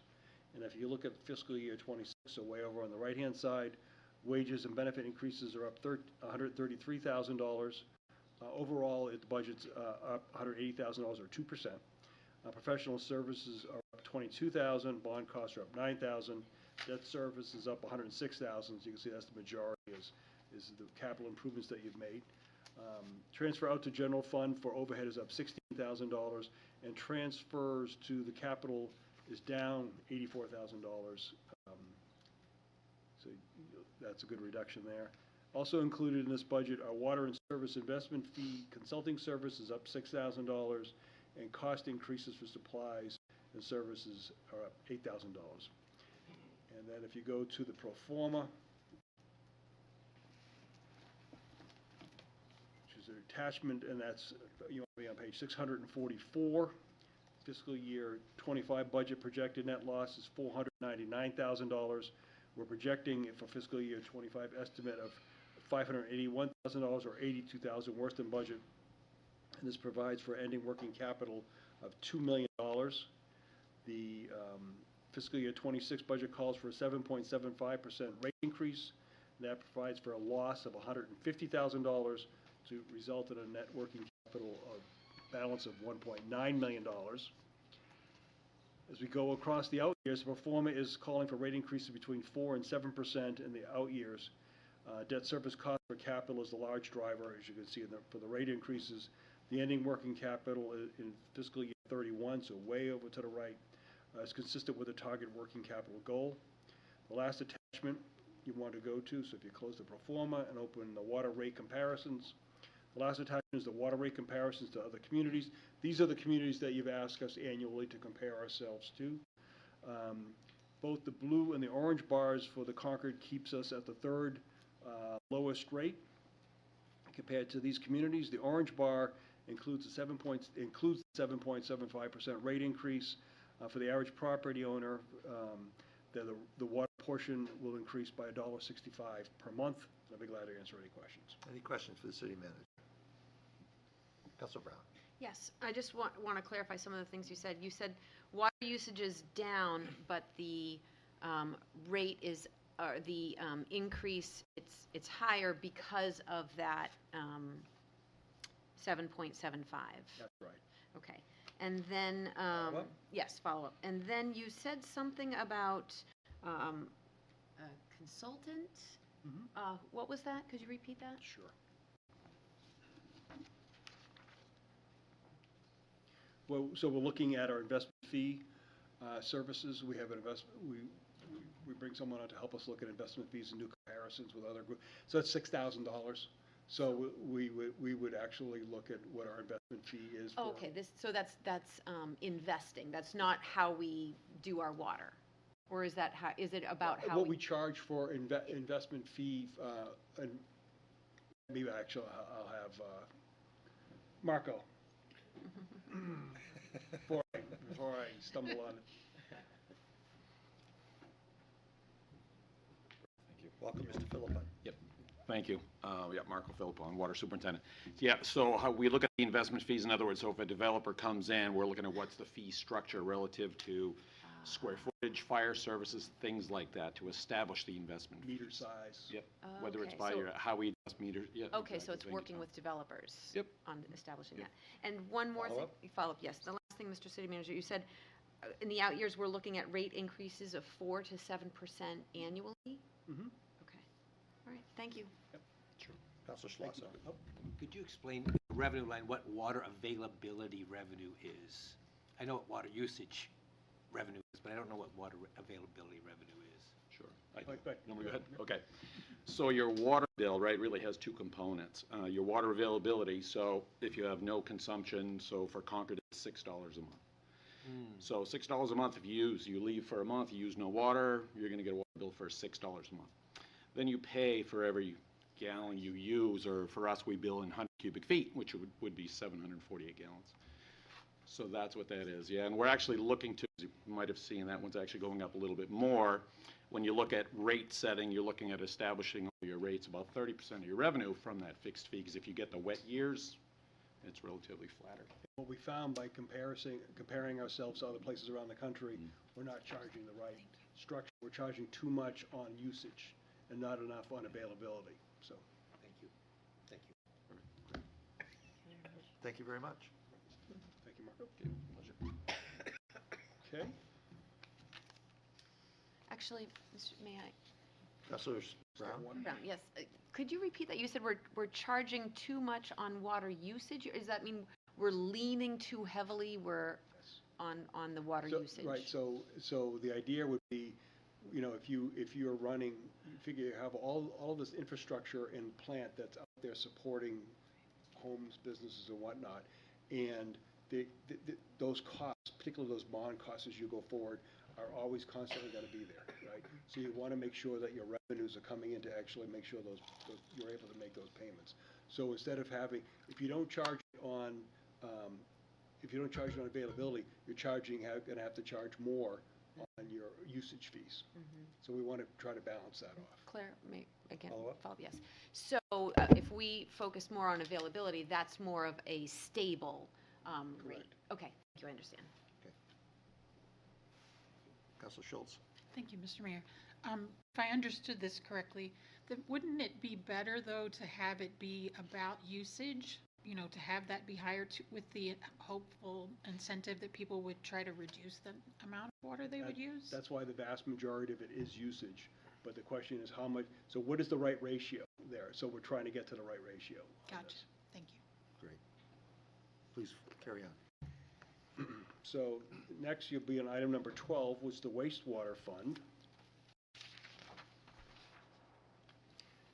And you want to be on page 201. And revenues for fiscal year 25 projected column are expected to be $744,000 under budget. So sewage usage revenue is down. So again, this is the amount of sewage that we're charging is being created, so to speak. And what we're charging for is down $667,000. Leachate processing, so this is leachate we receive from other places that comes into the plant as then processed. That's down $315,000. So you can see, if you're on page 201, you see where leachate processing is way over on the left? Follow that number across $1.1 million in 2024, $0 in 2026. So you got to make up for that $1.1 million in leachate that you're not receiving revenue from, right? So now we're down to the last down 315,000. Utility investment fees up 70,000. Investment income, because of really the strong balance that we have there, is up $168,000.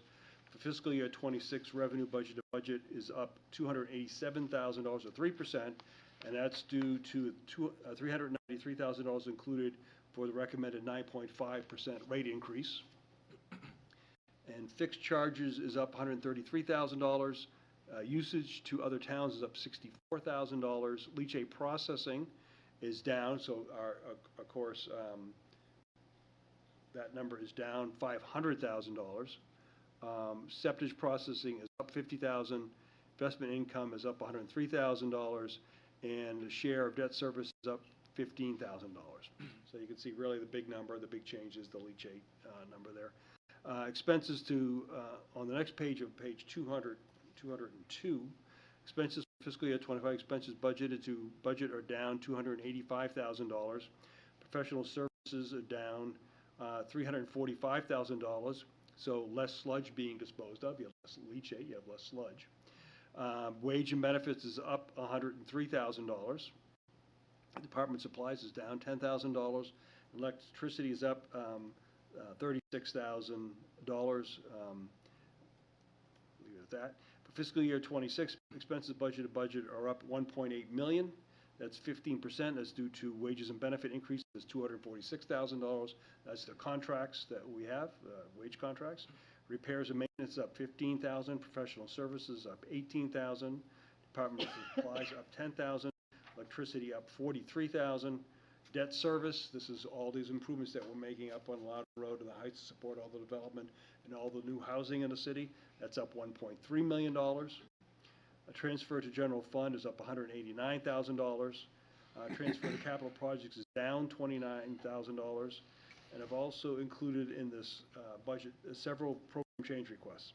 So the water and sewer investment fee consultant service, $6,000. So this is really the other half of that, because you're doing it for water, you're also doing it for sewer. Pump station communication service increases $4,000. Professional development and certification for our wastewater treatment operators is $4,000 up. Petticoat plant maintenance increase. Of course, we have two plants. Us and Portsmouth are the only communities with two plants. That's $15,000. Autonomous lawnmowers, $10,000. That'll save on labor. And the leachate revenue reduction of $500,000. So that's a program change request that was accepted because that's just the reality. And then we go on to the pro forma, and then I'll be glad to answer any questions. If you look at the pro forma, you want to be on page 645. Projected net line for the fiscal year 25 budget column shows a loss of $444,000. Projected net for fiscal year 25 is a loss of $903,000, $458,000 worse than budget. And that is the biggest part of this is the loss in the leachate revenue. That's really what this comes down to. This results in an ending working capital amount of $5.97 million. So that's still your working capital number. For fiscal year 26 budget column, projected net is a loss of $1.95 million and includes the proposed wastewater rate increase of 9.5%. And this results in a net working capital amount of $4 million. So this is one of the concerns you've had over the years, is actually carrying too much money in that column and trying to, why hold on to that amount of money while you were getting ready for a lot of these improvements. If we follow the pro forma out to the out years, the rate increases are 20% for fiscal year 27, 28, and 28, 16% for fiscal year 29, then decreased to 10% in fiscal year 2030, and these are driven by significant capital investments and are planned necessary for the next few years. So we plan the expenses, but we don't plan the revenues, because you don't count the revenues until they actually get the new dollars coming in. That's why, one of the reasons that looks the way it does. Under the CIP projects line, you'll see substantial capital projects proposed in fiscal year 26 through 31, which greatly increases the debt service costs and the rate increases. Most significant capital projects are proposed for fiscal year 28, with bonded capital projects totaling $28 million. The majority of this is to deal with the Hall Street treatment plant loading issues. The requirement of the Hall Street plant discharge permit requires that testing the toxicity of the water level at the plant. If you recall, the presentation to the City Council in February, the process evaluation report indicated that organic loading coming into the plant was at its nearest design capacity. So when we built the plant 40 years ago, we had planned to use it. well, you've used it. You're at that life. And now it's time to go, if you want to continue to grow, you need to go to the next level here. The combination of the organic loading and secondary process challenges has the plant operating at near current capacity. The cost of the recommended improvements of the secondary process is approximately $30 million. The ending working capital of $4.7 million in fiscal year 31 is less than the $5.8 million target. However, that is why we maintain the working capital levels to provide City Council with flexibility in applying these rate increases due to subsequent capital expenditures and debt service costs. So as you move through this, you're going to be looking at this each year, whether or not you're in the position to actually do the next capital project or not. And then might as well show you the charts, and then answer any questions you have. So if you go to the last attachment, is the graph rate comparison to other communities. City's wastewater rate is the fourth lowest of the comparison communities. The orange bar includes the 9.5% rate increase for the average property owner using the average amount of usage, and that's $3.15 per month. I'd be glad to answer any questions. Questions?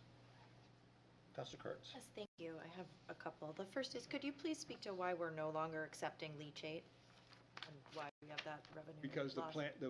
because the capacity of the plant, and because of the toxicity levels that are created in the Merrimack River, we don't think it's a good environmental, and we also have to maintain our permits, right? So, but from an environmental standpoint, it's not a good move at this point. If you had a plant, if our plant was in such a way that it could process that properly without impacting the Merrimack River, you might want to look at that, but we're not in that situation. So the best decision, even though I know it's a financial hit, is to not accept the leachate.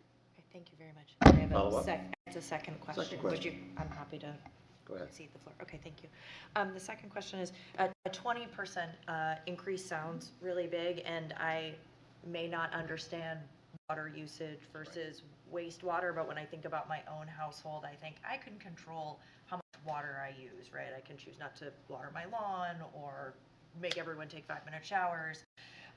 When I think about wastewater, I feel like I have a lot less control over that. So I'm wondering about increasing more fees for water usage, giving folks a locus of control, a lever where they could control their usage, the way we think about pay-as-you-throw bags, people can produce less waste. Am I misunderstanding the relationship between water and wastewater, or is that a conversation that we might entertain at some point? No, I think we can entertain it, but let me see if Jeff can. That's a good question. I get the big guns. Thank you, Mr. Hoadley. Welcome, Mr. Hoadley. Good evening. Thank you for the question. In terms of how we determine the sewer bill, it's all based upon your water consumption. Oh. So if you as a family go ahead and reduce your water consumption, your sewer consumption will go down as well. Oh, because what I bring in has to go out. Right. Thank you. So Along with some other stuff. Right. So my wife's insistence that we use the dehumidifier water to flush our toilet saves us money? Absolutely. Thank you. Because that water doesn't go through the water meter. Only if you listen to And it. there's a pro tip for the community concerned about their. There you go. It's a smart spouse. always right. Yes. That's right. You can also put a filled half gallon container filled with water in your toilet tank to reduce the amount of water when you flush. Use the Mickey, right? Question you want? I have It's Council Brown bad and then 'cause you, it Council breaks Lee. up. Thank you, Mr. I know Hoadley. that the hard way. Council Brown? Yes, we have the new solar array, don't we? Is that saving us any money? Where would we see that savings? Maybe. It's actually behind the meter. So That's it's- right, so, yeah. So there is, you wouldn't see it Action. in the actual budget. It's behind the meter. So whatever electricity we use for things like used in the shower, and quite frankly, it's a very small portion of electricity that those panels are taking. Follow up? Oh, yes, I'm talking about the solar panels at the plant. Yeah.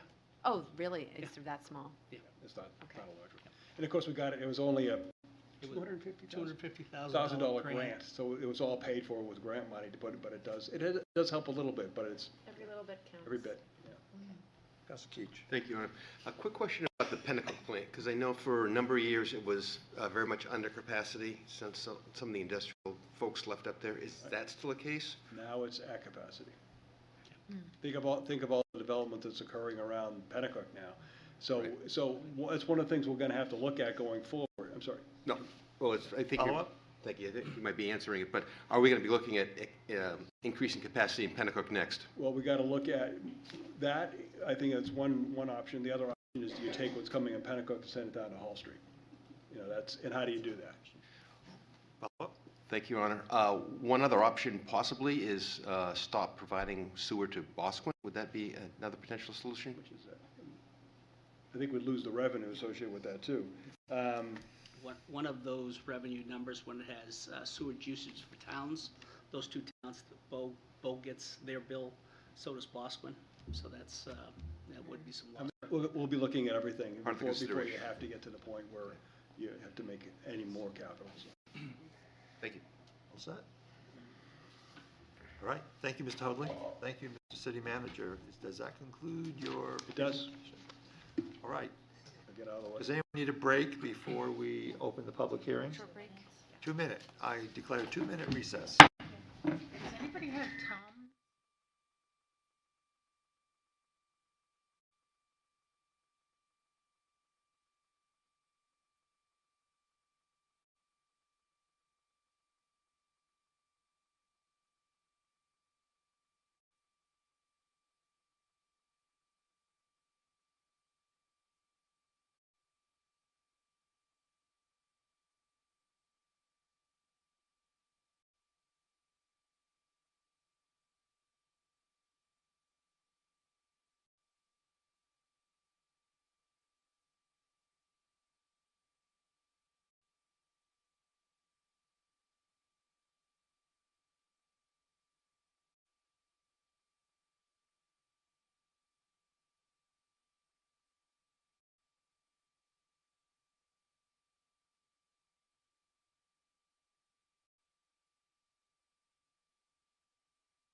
hearing portion of tonight's meeting. Is there anyone who'd like to testify?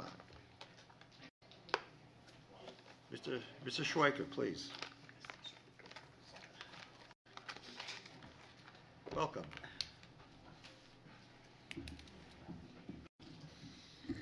Well, good evening, Mr. Mayor and city councilors. I'm Roy Schweiker.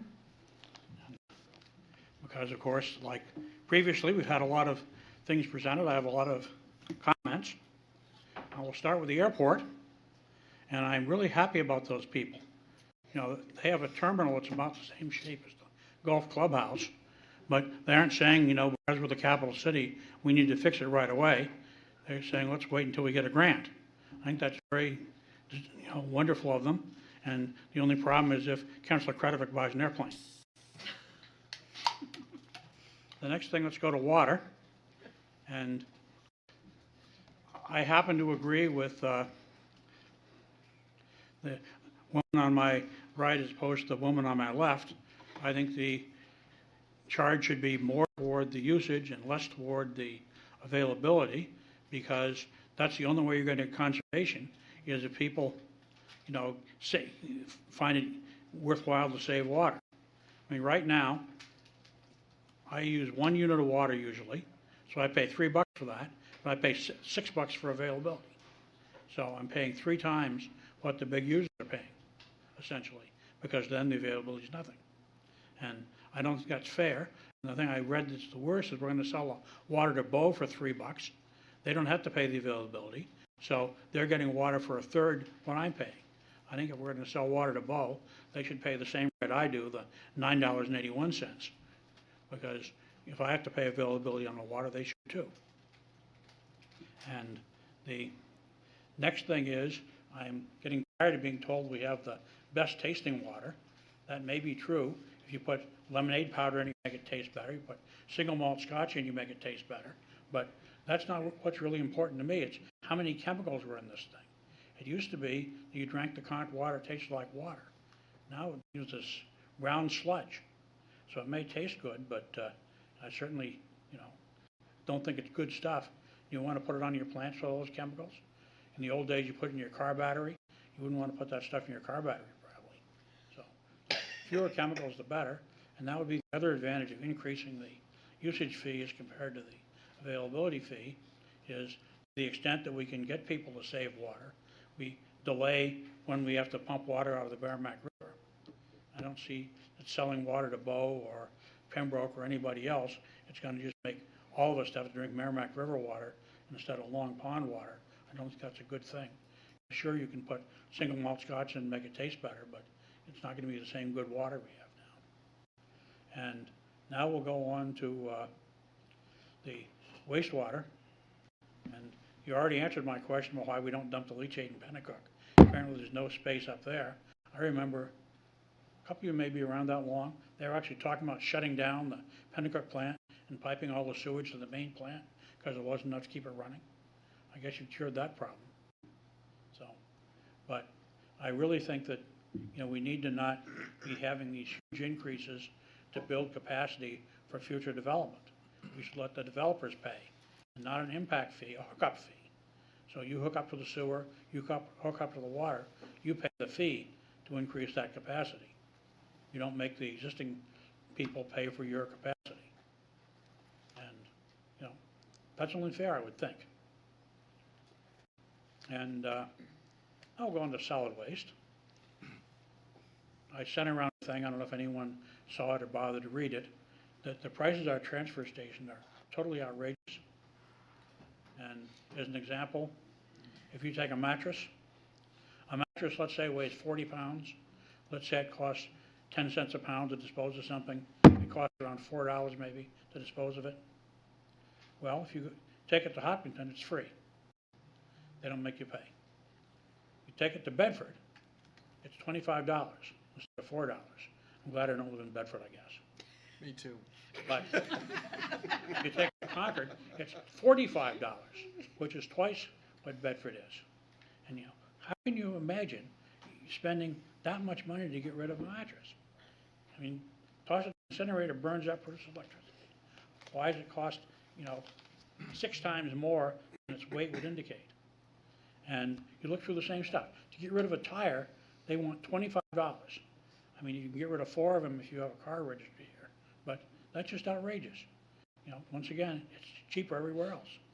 And I don't know how we got these incredibly high fees for disposing of solid waste, but as an example, it was some individual wants to make some money by picking up trash for people.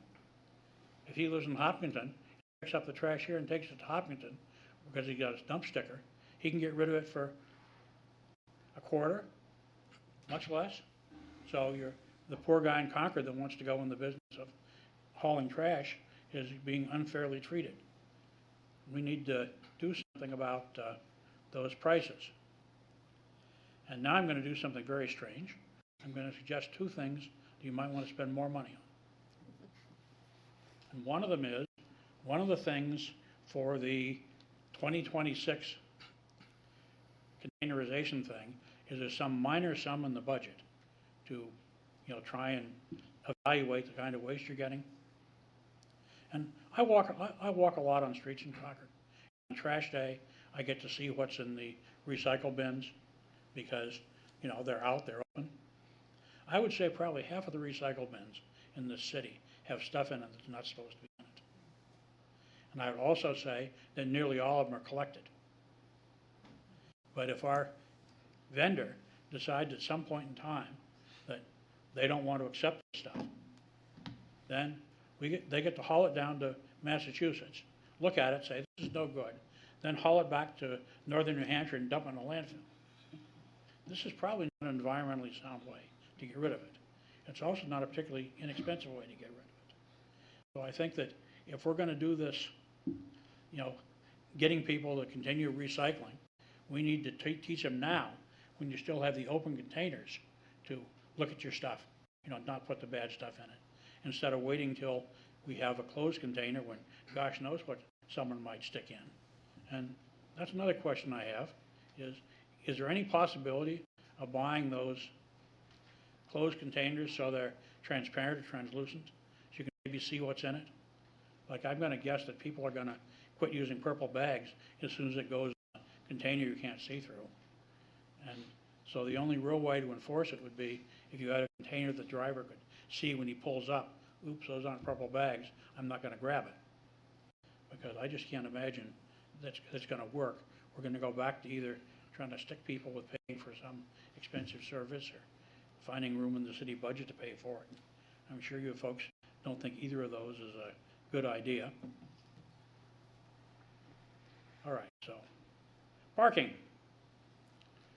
I seem to remember back years and years ago, I think there's at least one person here who used to be on the parking committee. We were going to raise the meter fee on Main Street to $1.50. But then, no, we can't do that. We're doing that downtown construction. Let's put it off. Then we had COVID. Oh, we can't hurt the poor business downtown. Let's put it off. And if you read the goals for this year, you're supposed to look at increasing the parking fees. Well, no, we're not going to do it. We're going to push it back till another year. And considering how these poor individuals are getting hit with, 10 and 20% increases in sewer rates, I don't see why we can't increase the parking rate this year right away to, get on an upswing, go to that $1.50, because realistically, the parking fee is not paying its full expenses. Until this year, we are still using property tax dollars through the TIF district to pay for garages. We're still having the downtown services team pay for through property taxes, when a lot of what they're doing is improving things for the parkers, get the snow out of the street, clear around the kiosks and so forth. I mean, I'm someone that the city not only doesn't plow my sidewalk, they take all the snow from the whole street and push it on the sidewalk. So I not only have to shovel the sidewalk, I have to shovel the whole street myself. And that's kind of hard with a shovel. I'm kind of too old for that. And I don't like it when all of a sudden the downtown people, get all their stuff for free. That needs to go in the parking fund, paying for part of that, clearing around the kiosks, clearing the spaces to park.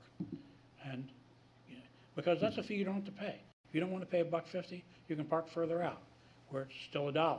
You can park further out where it's free. Unfortunately, Mr.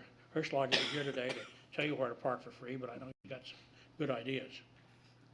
But we need to, start taking some of the taxes off the people that live here and charge it to the people who are using something. They say that half of the people parking downtown are not Concord residents. Let's let them pay their own expenses instead of making the residents pay for them. Okay, guess what's left? I'm very surprised to hear that essentially the golf pros not only draw a salary from the city, but they get to keep the money they charge for lessons.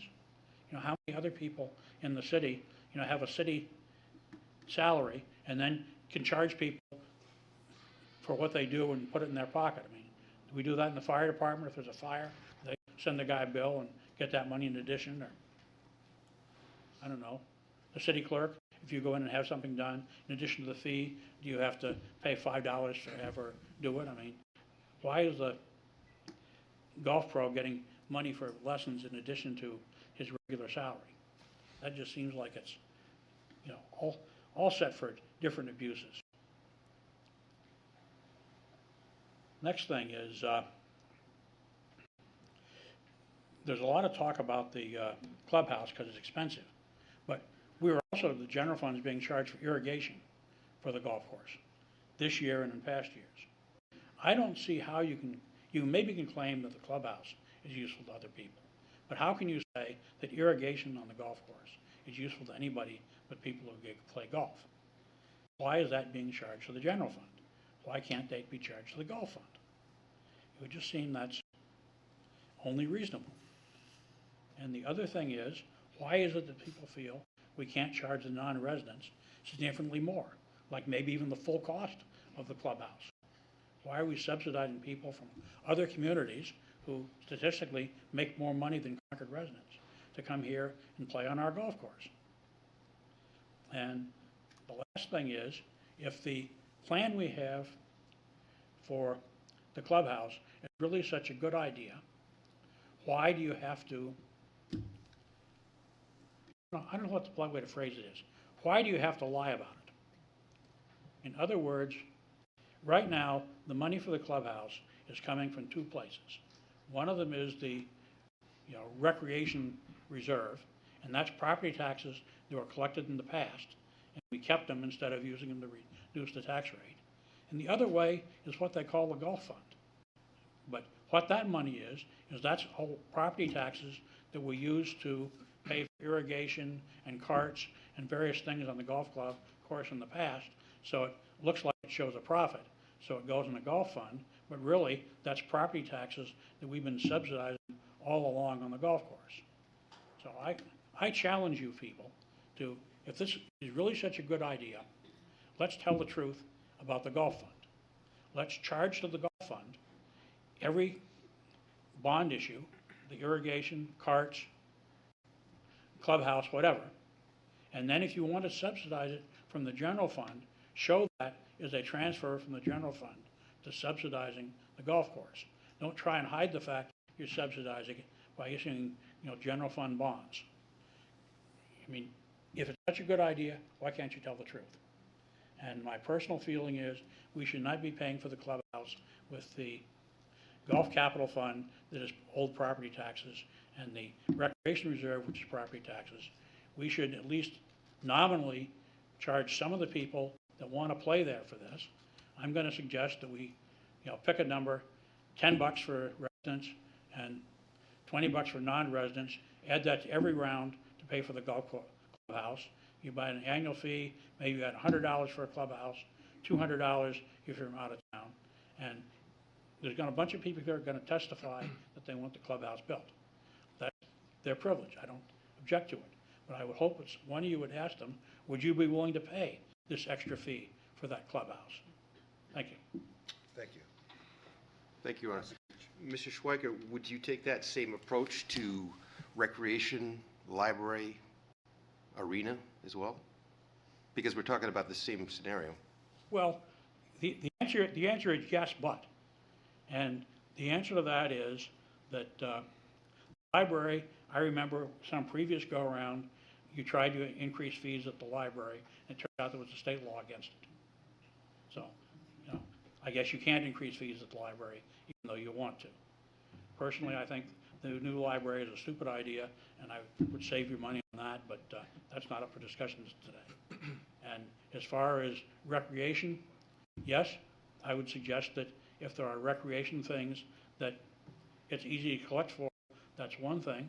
On the other hand, if you have people that, want to go play on some field at night, it's going to cost you more to have somebody out there collecting the money than it's going to, you're bringing in money. On the other hand, if you're going to have a lighted thing, maybe you need to get something like we have with the parking meters, a kiosk. If you want the light on the field at night, you put in your credit card and the lights come on. Thank you. Any other questions for Mr. Schweiker? Thank you. Oh, I'm sorry, Councilor Schultz. Thank you, Mr. Mayor. Quick question. I've always wanted to know what ward you live in, if you don't mind me asking. Mr. Schweiker lives in Ward 4. I was his proud representative for 6 years. Thank you. It is 12 Chapel Street.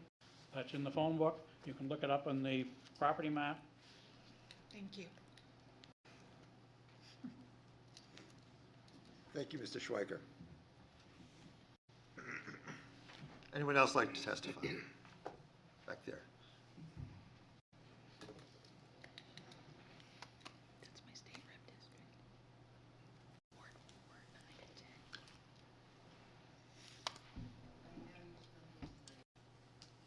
10. Rub it in. Welcome. Hi. I'm Jennifer Fletcher.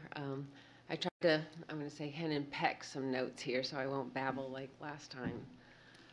I am a City of Concord taxpayer, pay my taxes a lot as far as I'm concerned.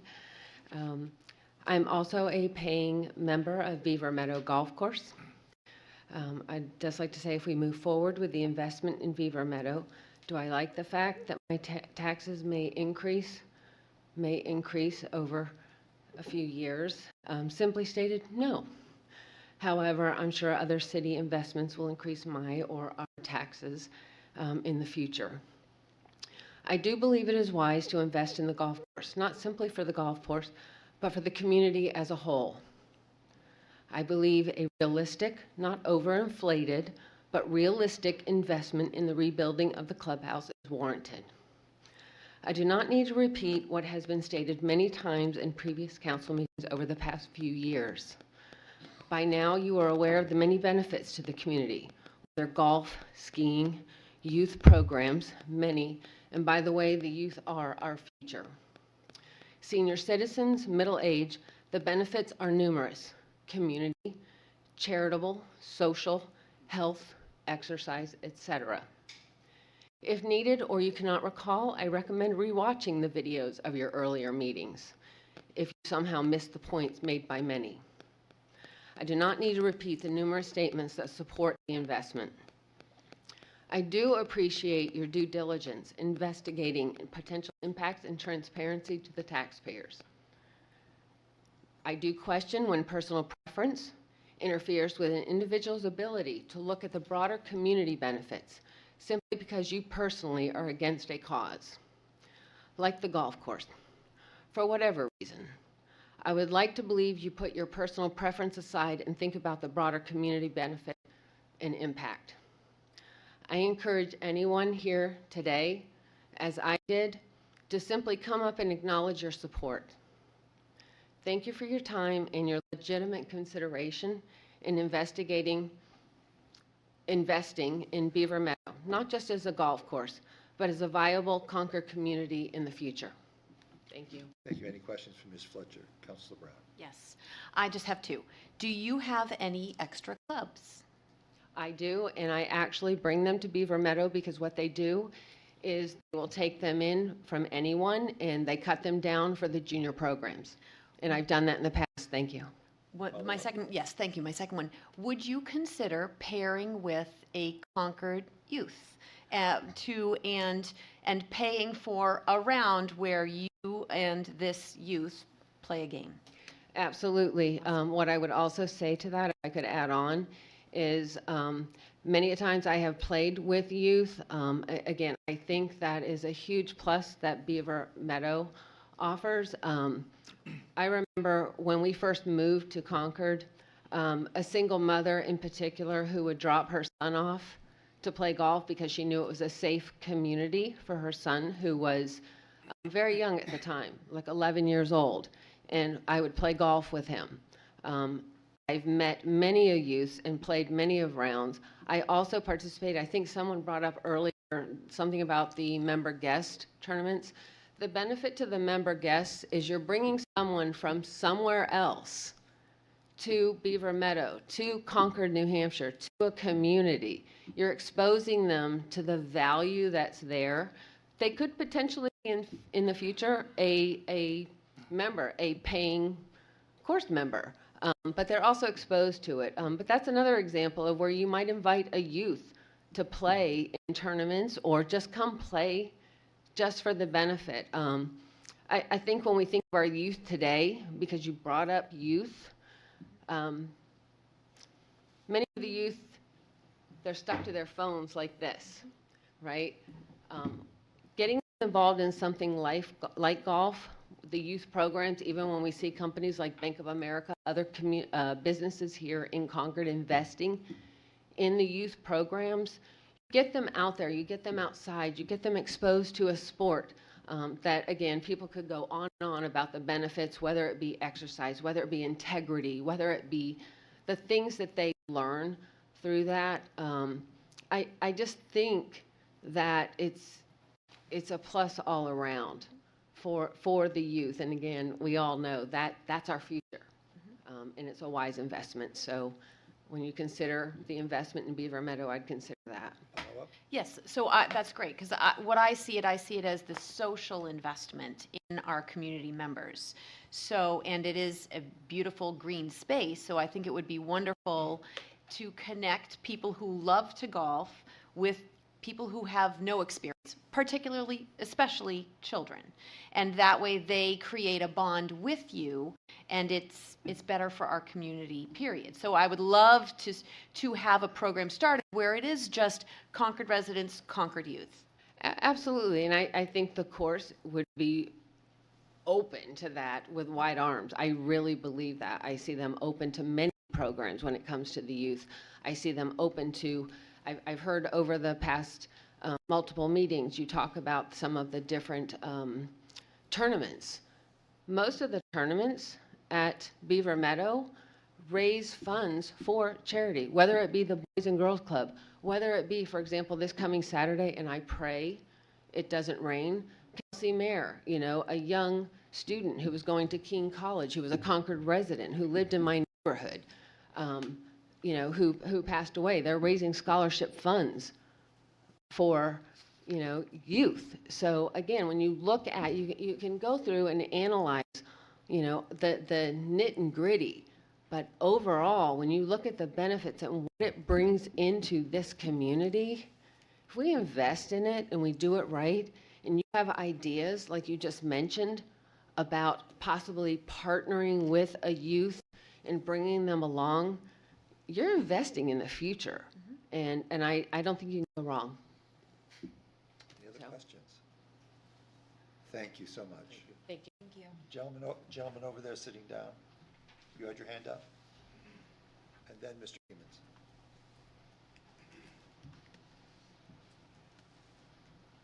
Welcome. Well, thank you, Mr. Mayor and City Councilors. My name is Jeff Duso. I am a golfer. I'm here to represent, my pride in golf, but I grew up here. I was one of those youth that went to Beaver Meadow and learned how to play golf, and I started to enjoy a game that has, transitioned all throughout my, youth, young adulthood, and now as an adult, I am a member of Beaver Meadow. I also worked there when I was in high school. I'm here to talk about the pride that I have in the course that I've seen over the years, because I've been all assets of it, but specifically youth golf. I, a few years ago, started to help out with New Hampshire Golf Association in the NHIAA tournaments. Beaver Meadow has hosted the individual tournament for multiple years, and in fact the last 5 years specifically at Beaver Meadow.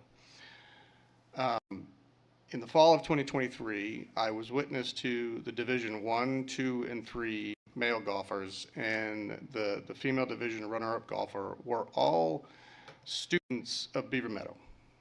When they started at a youth age all the way up through high school, they were students of the pros at Beaver Meadow.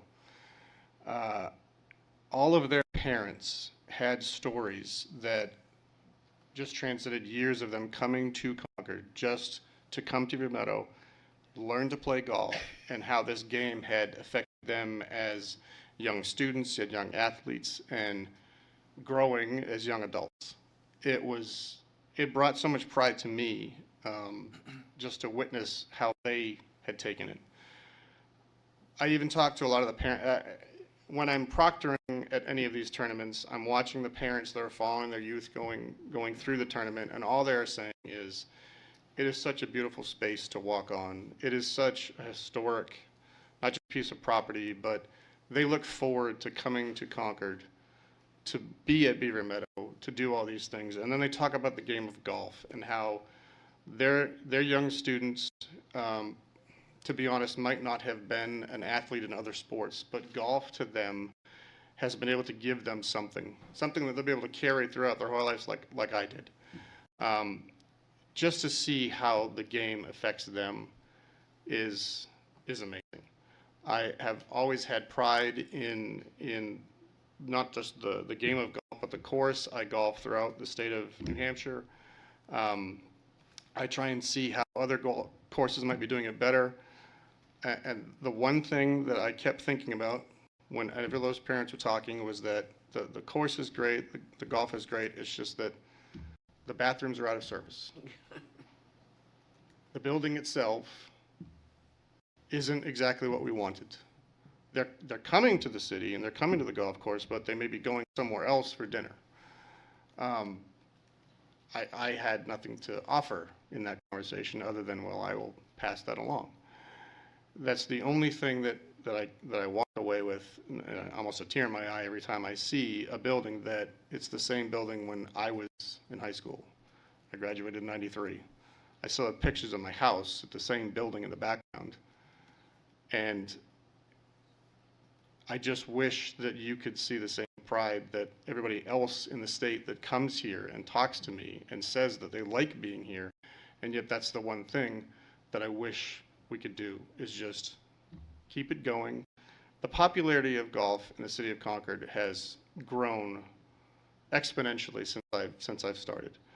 We bring in college golf teams. We bring in other high schools from around the state, and they all come to the city of Concord just to be in and around that golf course.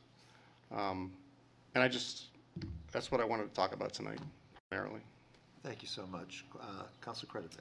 Thank you, Your Honor. Mr. Dusso, just for the record, you're a resident of Ward 3 and you live adjacent to the golf course in one of the many developments that came up after the 1980 renovation. Is that correct? Yes. Thank you. Councilor Kurtz, do you have a question? Nope, my question was answered. Thank you. Councilor Brown? Yes, so 3, the 2 are the same that I had asked previously, but also you grew up here. What was the restaurant like in 1993? It was smaller than it is now. Okay, so smaller. But again, the building was newer. I'm not as young as I used to be. 2 follow-ups. Do you have extra clubs, and would you be willing to give your time, your talent, your passion, to take a Concord youth under your wing, no charge to them, just maybe a couple of kids, couple of brothers, or siblings, and take them out and show them what you know? Yes, and I have in the past. I was actually a Boy Scout leader in the city of Concord. We have a golf merit badge. I brought a lot of my youth who wanted to learn about golf to Beaver Meadow. And let's be honest, primarily, if I look at all the courses in and around the city, this is the most cost-effective to them. It's tough to get youth involved in something that might be expensive. That's why I totally agree and believe in mentorship. You can open a youth's eyes to something new that they might not have thought about, and to see them take that on. And again, when I'm on the course with a high school student athlete, I'm not just talking about the physical part of the game, it's the mental part of the game, and them turning into a young adult and being a professional person in a sports setting, but how that transcends to maybe business down the road. I wish I could do more. I see so many peers at the golf course pass on all of their knowledge, pass on their equipment, pass on hopefully the desire to become a better golfer or get involved. And it's not just to that person who is a star athlete in another sport. We're talking someone who might not even thought they could do it. It's a walk on green grass that you're trying to chase a ball that you keep hitting. But it gives them so much more when they're done. Any other questions? Mr. Dussault, would you believe that I was a Boy Scout, and would you believe that I never got the golfing merit badge? Or would you believe that I appreciate your dedication as a scout leader? Well, sir, I could still probably help you out in that.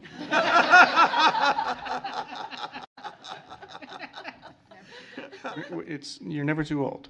I appreciate that. Thank you so much. Oh! Mr. Eman. I'll remember that. Welcome. Thank you. My name is Chris Eman. Just in full disclosure, I'm not a resident of the city, but I am the executive director of the Boys and Girls Club here in town. All I want to do is just speak in favor of this project. And for those of you who don't know, we have had partnerships over the year with Beaver Meadows, and having some kids go that might not be able to afford to golf or have access to the facility money-wise to get lessons and just get them on the driving range. I call it just kind of demystify the whole thing, and some of them might choose to take it up and some of them might not, but at least they were exposed to the activity and kind of maybe not be as scared the next time they go on a course. And that's really it, but if there are any questions, of course, I'd be happy to answer them. I have a question, Sue. So what, you talked about bringing some of the kids out to Beaver Meadow. What's the socioeconomic profile of the kids that you work with? Well, the typical one at the club, it's about 85% are low income, not necessarily at the poverty level, but close. So it's a fairly low income population. Thank you, and thank you for the work that you do with them. Councilor Brown? Yes, thank you for being here. Does the Boys and Girls Club have the capacity to bring a group of kids from the different facilities that you have in Pennacook and at Bradley Street to Beaver Meadow for a few rounds with some volunteer members? I think the short answer is yes.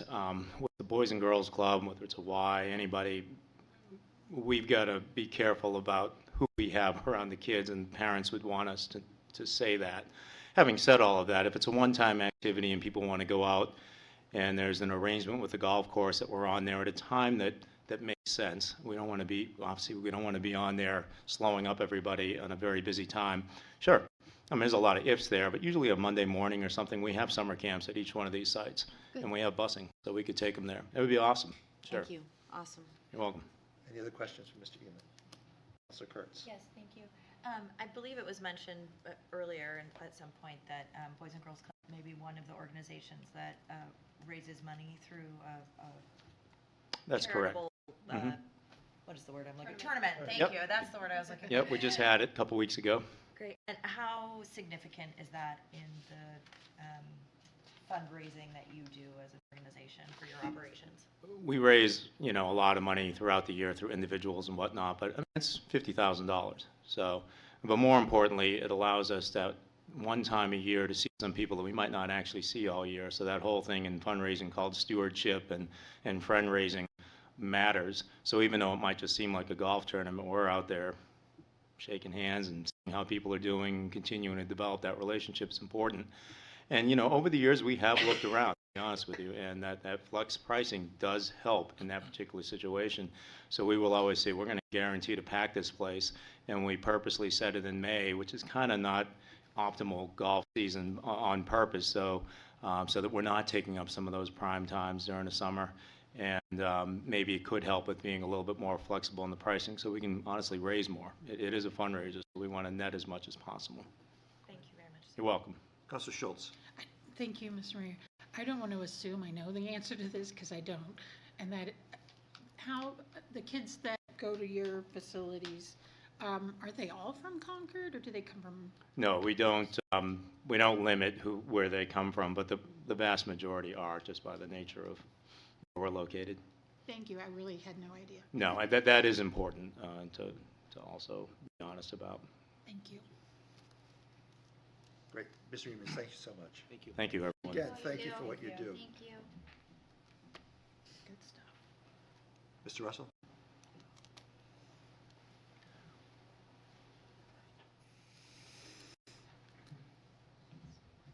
Welcome. Welcome. Good evening. Mr. Mayor, I apologize for striding up last meeting without being beckoned, but Quite anyway. all right. Charlie Russell, Ward 5. As many of you know, we've been involved, a group I'm involved in heavily into the school issues, and looking at their budget, they had a $110 million budget, and they had $25 million in reserve, and they've added $3 more million this year, and they've also increased the taxes by $3 million. So I looked at the reserve funds that are in the budget here, and basically, you know, the parking fund and the ones we've gone through, and the reserves, called reserves, I've added them up through a good measure of them, and it comes up to $7.5 million. Then I look at the wastewater fund that has, you know, close to $6 million. And on these pages, it says, here are the goals we have for maintaining a reserve fund as a percentage of the annual revenue. And so for the wastewater fund, it's a 25% reserve fund, and it's about $6 million, and so the reserve fund should be 2.8. So clearly there's excess money for reasons that vary from fund to fund. But and then I talked last time about closing out the North End Opportunity Corridor. That would generate $2.8 million if the bonds were paid off and the funds were closed off. And in reading through the budget, I saw something that said every $500,000 is equal to a 1% increase on the tax rate. So that if we close out the North End Opportunity Corridor, that would enable a level funding, and surprise, surprise, you could tell the taxpayers, we're not going to raise your taxes this year. So that's my statement on those things. I ran for council 40 years ago. I've stayed involved, never got elected, thankfully, but take my hat off. Take my hat off to all of you that do your work. And to some extent, I've always thought the golf course was untouchable. Doesn't mean it shouldn't be managed better and do some other things. And to some extent, I would faintly praise the city manager for getting the number from $10 million down to $5.8 million, although I'm not sure I'm going to praise anyone on the management that's going on. The numbers on the middle school, they told us, architects said $750 a square foot would build you a high-end hotel, and they were well above $500 or $600. You look at the price right now, I think we're at $850 a square foot, so there needs to be some push and shove on that. The Friends of Beaver Meadow, God bless them. I used to play golf. I once broke 40 for 9 holes back in my 20s, and then I knew enough to stop. But they're pledging $250,000, a nonprofit group, over 10 years. Well, it seems to me from Mr. Emmons and from Jeff Foote saying they've raised $25,000 or $50,000, they're going to run one golf tournament a year for the next 10 years. Seems to me this community has a long history, Capital Center for the Arts, the YMCA, the Audi, of private capital fund drives. It seems to me, and I hate to say it, but we need to have that nonprofit group pony up a little more than maybe one tournament a year for the next 10 years. So I'll leave the numbers. Maybe we get some pledges. I like that we are going to stay with a snack bar, kind of like what we have at what's at the arena rather than a full restaurant. So we're not going to get in the restaurant business. We just lost a restaurant downtown. Unfortunately, through the years, restaurants have opened and closed like doors, and I'm not sure how you would ever support a full-service restaurant in the middle of the winter. We have, I understand, 3 year-round pros.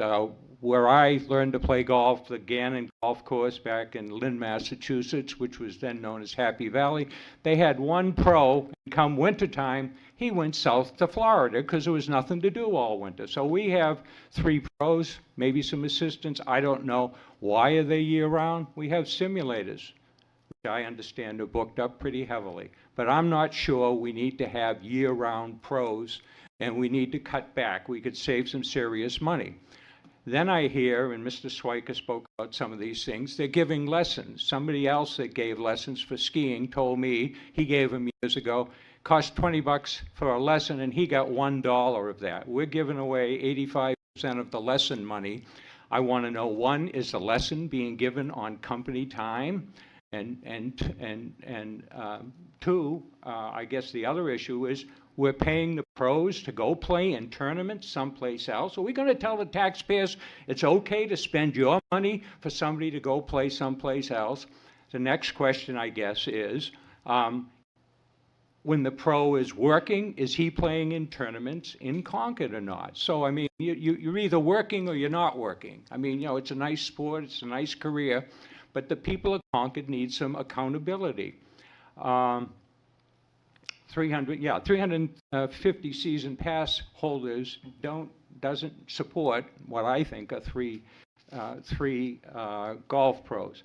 Junior fees, they end at age 40. You're in your 30s. That's prime earning capacity, earning time. Nobody calls anybody in their 30s a junior, and yet we're giving a big break for people in their 30s. We're knocking it down $400 or $500. That should change.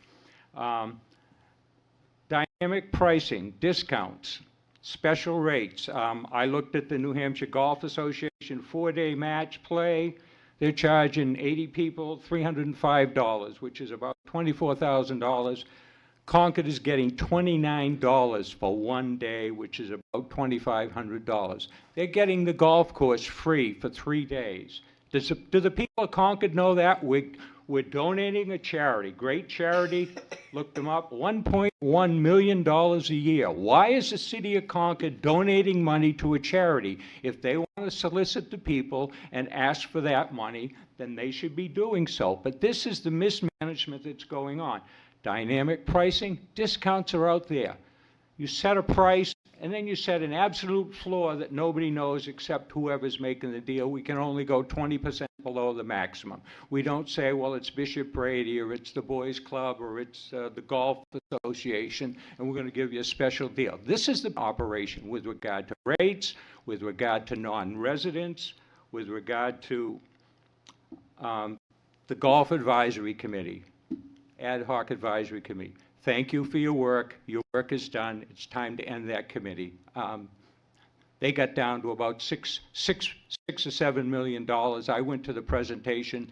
Their renovation was a tear down to the slab, and we weren't sure whether the slab was going to be done. That's not a renovation. So they couldn't come back with a proposal.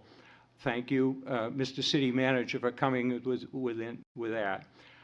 The regular Golf Advisory Committee, right to know request, God bless them, they're working hard. Somebody's been on that since the 90s. Somebody's been on it since 2008.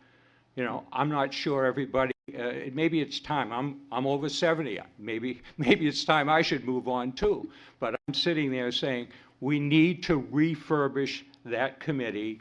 We need to write in the ordinance, citizen members, non-golfers. We need some business people that can sit there and say, this is how we should be managing things. So I'm not against a new golf course or clubhouse there, and I'm told the golf course is in tremendous shape. But we have some serious work to do. This is an election year. The voters are very cost and tax hike conscious. I think if you take the reserves, I think you can level fund the budget without a tax increase. Thank you very much. I'll take any questions. Thank you, Mr. Russell. Any questions for Mr. Russell? Thank you. Thank you, sir. Thank you. Yes, ma'am.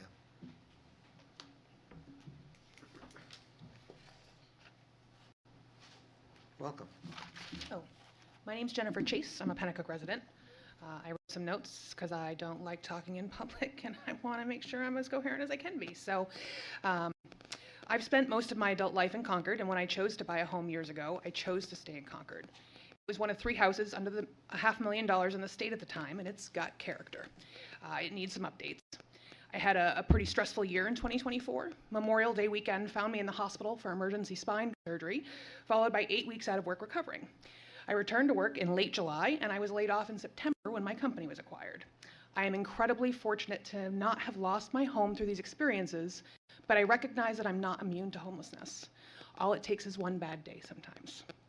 I've only recently started paying attention to local politics, and it's been quite eye-opening. I'd like to share something I heard recently that resonated. What we want is for these things to be run like a household, a home. A household still has a budget and an income and resources to manage. All the moving parts are the same, but the focus is different. A business will let every person in it die a terrible death if it makes a business profit. A household will spend its last dollar to keep people in it safe and healthy. A household will use money as a resource to add value to the lives of the people in the household. A business will use people as a resource to add monetary value to the business. We don't want a government run like a business. We want a city run like a household, because we live here. With that in mind, a community is only as strong as its weakest link, and given that we've elected this council to represent us, it's been quite disappointing to see that those leading Concord want to run the city like a business, sometimes prioritizing their desires over the needs of the most vulnerable.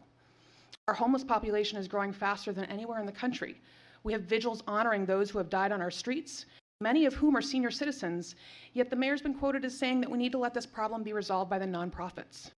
I've seen a lot of frustration here around $100,000 going to social services for hotel expenses, keeping people off the streets, yet no one bats an eye when we pay a golf pro $120,000 plus golf lesson fees, a rate in itself that's 50% higher than the average pro pay on municipal courses. One counselor says they're fiscally responsible when asking questions about $400,000 lights in the poor side of town that will make it safer for kids to play at night, yet has no concerns regarding a $6 million clubhouse for golfers. One counselor told me with disdain that the homeless population is ruining their hiking experiences. Another is so deeply invested in the golf course to have bought their house to be near it and is unable to see the issue objectively to the point that they get enraged when questions on its logistics. And our city manager, Concord's first employee to make over $200,000, now $235,000, compares the golf course to things like our pools and libraries, which can be life-saving to those who can't afford AC when they need to cool off in a heat wave, or a free way to educate themselves with books or apply for jobs on the internet they can't afford at home. While I understand that Concord has a lot of unique challenges as the state capital, I've observed a lot of performative hand-wringing and lamenting about what holds us back from serving our community, and hardly any collaboration with each other for solutions that serve the people who live here, or dissemination to the larger public of the good things being done. I didn't even know the BEAV was municipal until 2023 with the budget conversation that started then. I understand the value that it brings to those who use it, and I appreciate that, but is it necessary for the taxpayers to subsidize it with a household budget and a litany of capital improvement needs across the city? Are those who use it, especially those who come from other towns, truly put out to pay a fair rate? I know you're all here in your roles because you care about your community, but I wonder if some of you have lost perspective of the experience of the ever-growing lower middle class. As of 2021, New Hampshire was comprised of over 8% millionaires, but I urge this council to consider the 92% of us. Remember that a rising tide lifts all boats. If we can't see that from this panel and this budget, I hope that we see fresh faces around this table come November. Thank you. Any questions from Ms. Chase? Councilor Brown. I just want to say that I really love that quote, run the city like a household. That's excellent. Thank you very much. Any other questions? Thank you, Ms. Chase. Thank you. Anyone else like to testify? Well, welcome. Thank you. Thank you to the mayor and council for all your hard work. My name's Craig Savage. I live in Ward 5. You should have received an email that I sent through the city clerk, so I'm not going to go into all of that. I just wanted to make a few comments, some of them based on what I'm hearing tonight. You may also remember that you approved my appointment to the Golf Course Advisory Council or Committee. I'm a golfer. I'm not a member of Beaver Meadow, but I assure you that my goal will be to provide the best I can to this city regarding the pricing that we need to have at the golf course in order to make it financially viable. I've heard more tonight than I ever knew about the finances of the course, and I agree that we need to do something to change the dynamic. Sounds like old history to me, a commitment by the manager and the council to improve the situation, and the administration of the golf course. I'm all in on that. That's what I want. I've lived here since 1972. Lauren and I played at the Beeve today. We love that course. Used to be members at Concord Country Club. We love it that we have the alternative to play at Beaver Meadow. My grandson plays there. My son plays there. My daughter-in-law plays there. A couple weeks ago, I played with two young men from NHTI who are on the NHTI golf team. They both said, I love the Beeve. This is just a great golf course. And I know that the committee, in conjunction with the council over the last 10 years, has made a commitment to making Beaver Meadow a very competitive golf course, not in the sense of trying to be a private course, but to make it a good course to play. Several council meetings ago, Mr. LeBrun was asked, well, can you tell me what makes for a good golf course? Now, he could have said what I'm about to say, but he's got a job to do, and I'm sensitive to the fact that he can't be quite as flip as I might be, but the Beeve is a prime example of a good golf course. The golf course itself is excellent and getting better. They're out there putting the remainder of the irrigation in. The tee boxes are great, the greens are great, the fairways are getting better and better.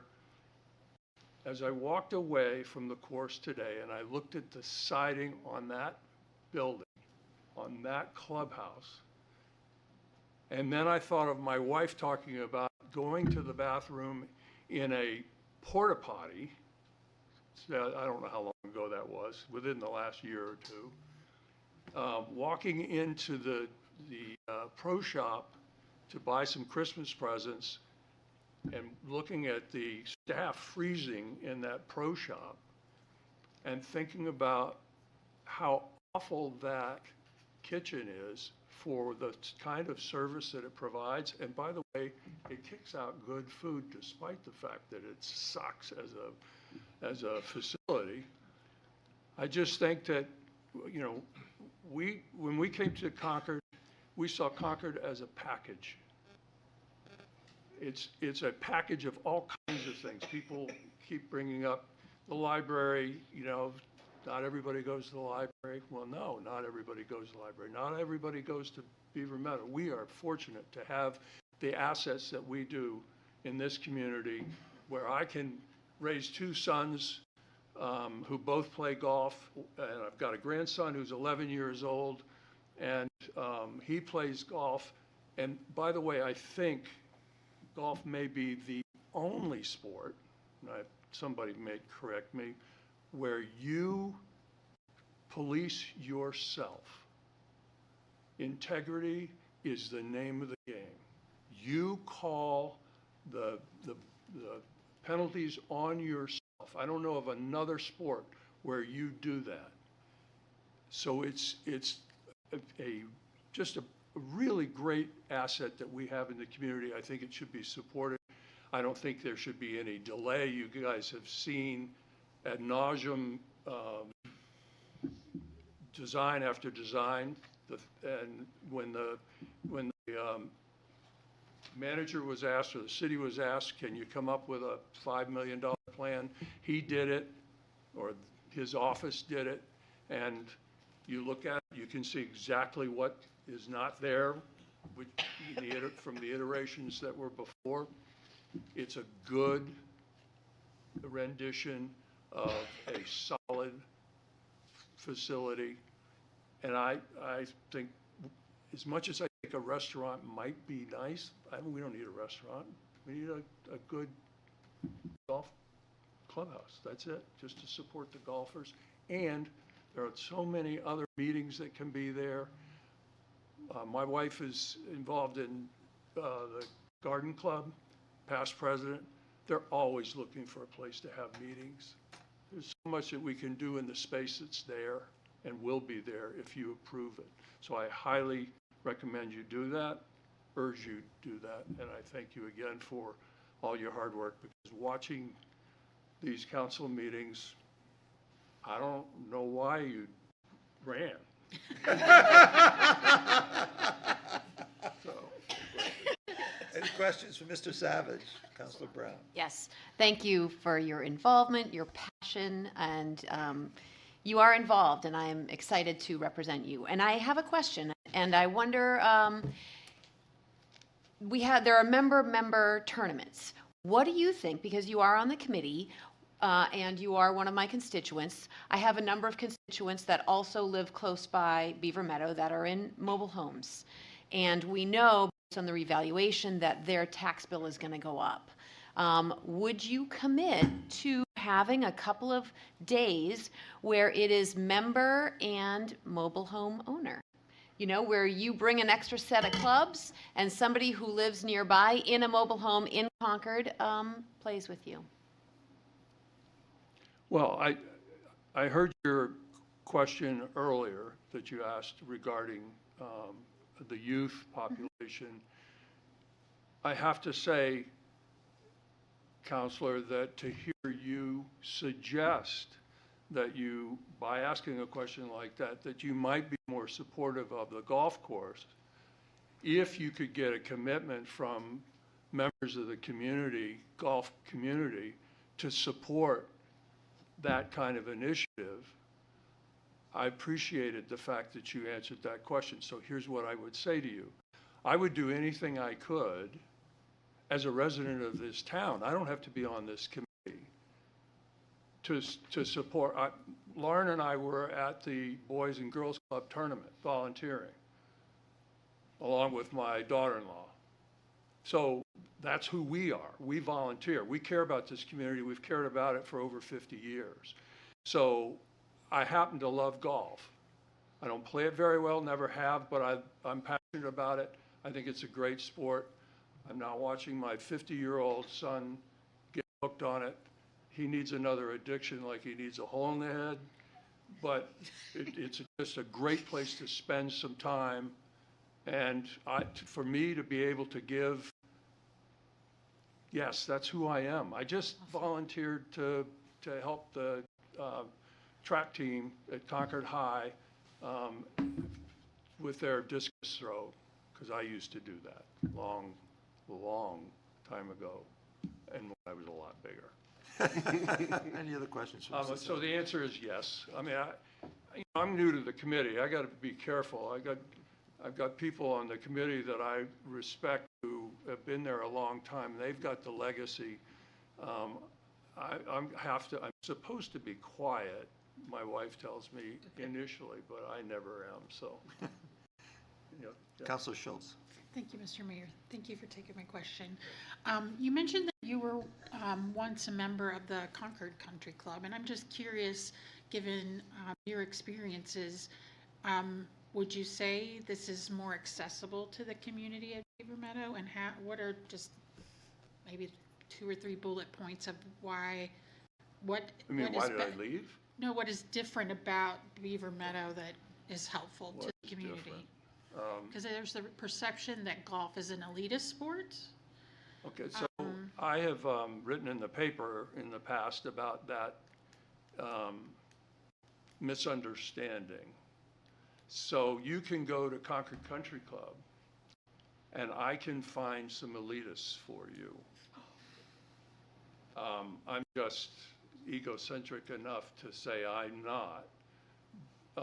You might be able to find someone who thinks I am. I don't care. But I loved playing at that golf course. I have really good friends there. I miss it. It's in mint condition now. It's one of the best, top 5 golf courses in the state. What's different? They do have a restaurant year-round, and that's new. And there are people who left that golf course because they just wanted to play golf and didn't want the new renovation for that clubhouse. They didn't want. They've got a practice area now that's state-of-the-art. I don't know if anybody else in the state has that. So we don't have that at the Beeve. There are shortcomings at the Beeve. The practice area is a disaster in my mind, but I still go there and practice. But there are people there from all walks of life. If anybody thinks that the Beeve is an elitist place, they missed a major meeting. You just need to go there and sit and watch for a day. And you could probably find an elitist there. There was a guy recently who treated my wife like crap when they were teamed up together. She didn't have a choice. She ended up with the guy. She pointed him out to me today. I chose not to go talk to him. But there are golfers who are obnoxious, just like there are. I'll bet there's a counselor that you can say in your mind feels obnoxious to you. That, it's a cross-section of America, but the Beeve is not, it doesn't have the private club mentality or feel or any of that. We played with 2 guys, one from Hollis, 2 friends, Hollis and Meredith today. Super guys, and it was gorgeous today. And that's the feel you get. It's wet, but everything's wet right now. But no, I just feel like I'll tell you this. I'm much more relaxed at Beaver Meadow playing golf. I think my wife actually likes to play golf with me now. Any other questions? It's I'm not nearly as intense about it. You can tell I'm impassioned, but I'm not as intense on the golf course. It's just a different feel. It's a great place. Staff's great. Clubhouse stinks. Thank you for your Thank you. honesty. I appreciate it. All set? Thank you very much. By the way, Mr. Savage, would you believe that I threw discus in high school and I did so well that my coach told me to go run the high hurdles? Yeah, I like that. Mr. Brown.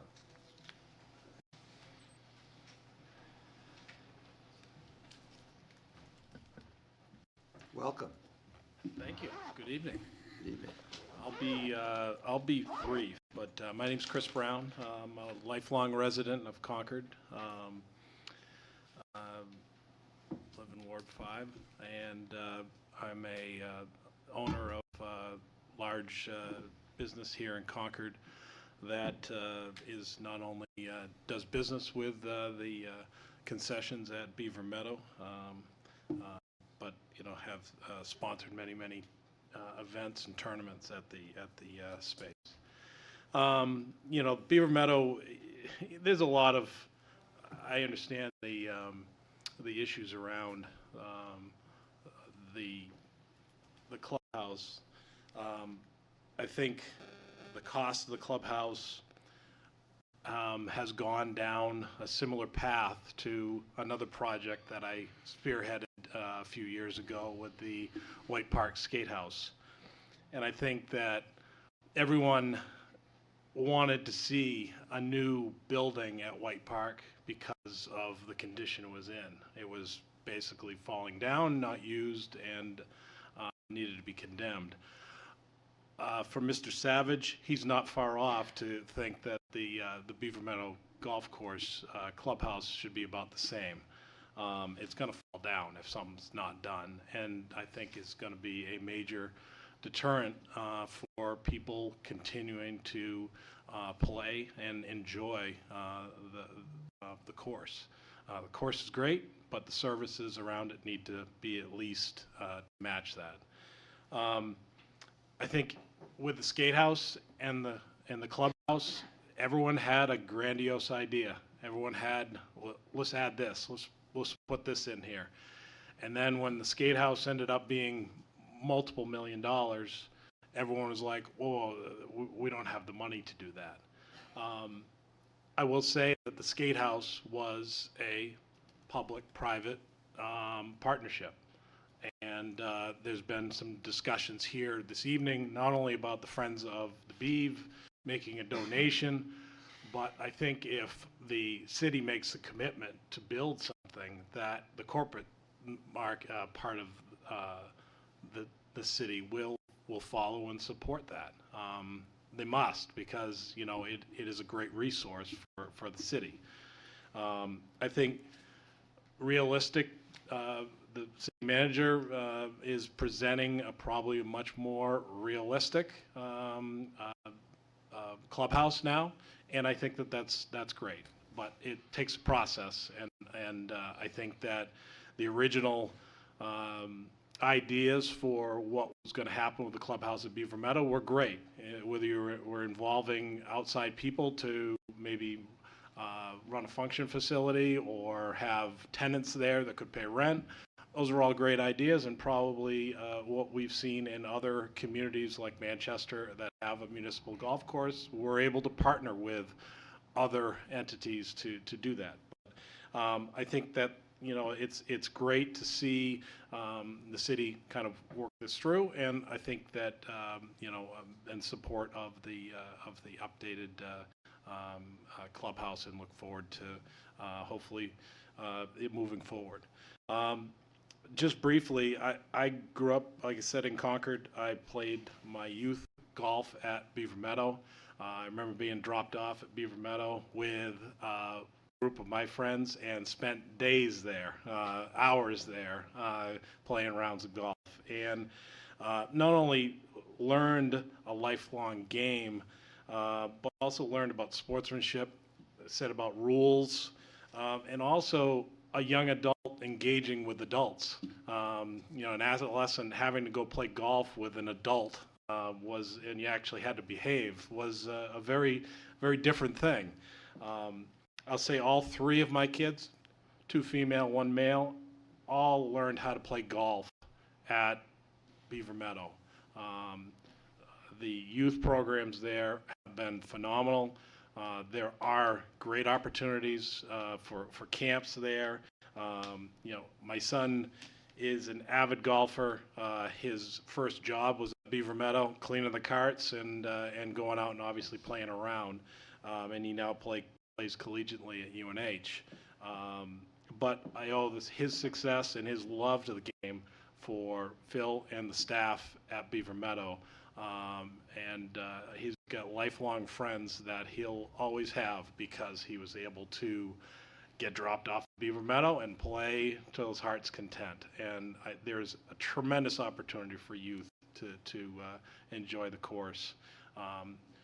There's all kinds of, whether it's playing golf with an adult or just having the opportunity to go and hit some balls and whether you enjoy the game or ever play the game, at least it's an opportunity to enjoy the facility. That's great. And it's much more than that. We talked about the pond hockey. Well, that pond was configured to be able to skate on and fit pond hockey rinks like we do at White Park at Beaver Meadow. And I know when it's cold enough and it is frozen enough, they use that for public skating. It's not only public skating and skiing that looks as though you're going to have concessions there that will be able to service those folks that aren't necessarily golfers in the future as well. So I know it's a process, but it's I commend you on hopefully getting to a decision of moving forward. So thank you. Thank you, Mr. Brown. Any questions for Mr. Brown? Yes. Thank you. Would you commit to purchasing youth golf clubs for the Boys and Girls Club so that they could take them to Beaver Meadow? They can pillage my basement with all the golf clubs in my. Perfect.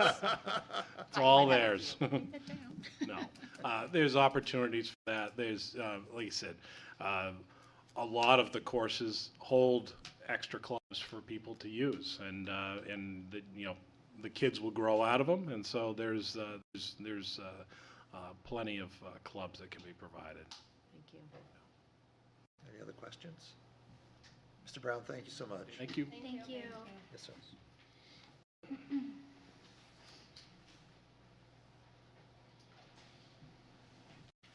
Welcome. Good evening, councilors, mayor. Appreciate the time. I'll try and be quick. My name is Matt Delois. Much like Chris Seaman, I actually do not live in Concord anymore. I was a lifelong, I grew up in Concord. I've lived here since I was 35, but a few years ago I did move into the town of Pembroke. So, but speaking on behalf of the Beaver Meadow Golf Course, I am a member of the Friends of the Beav organization.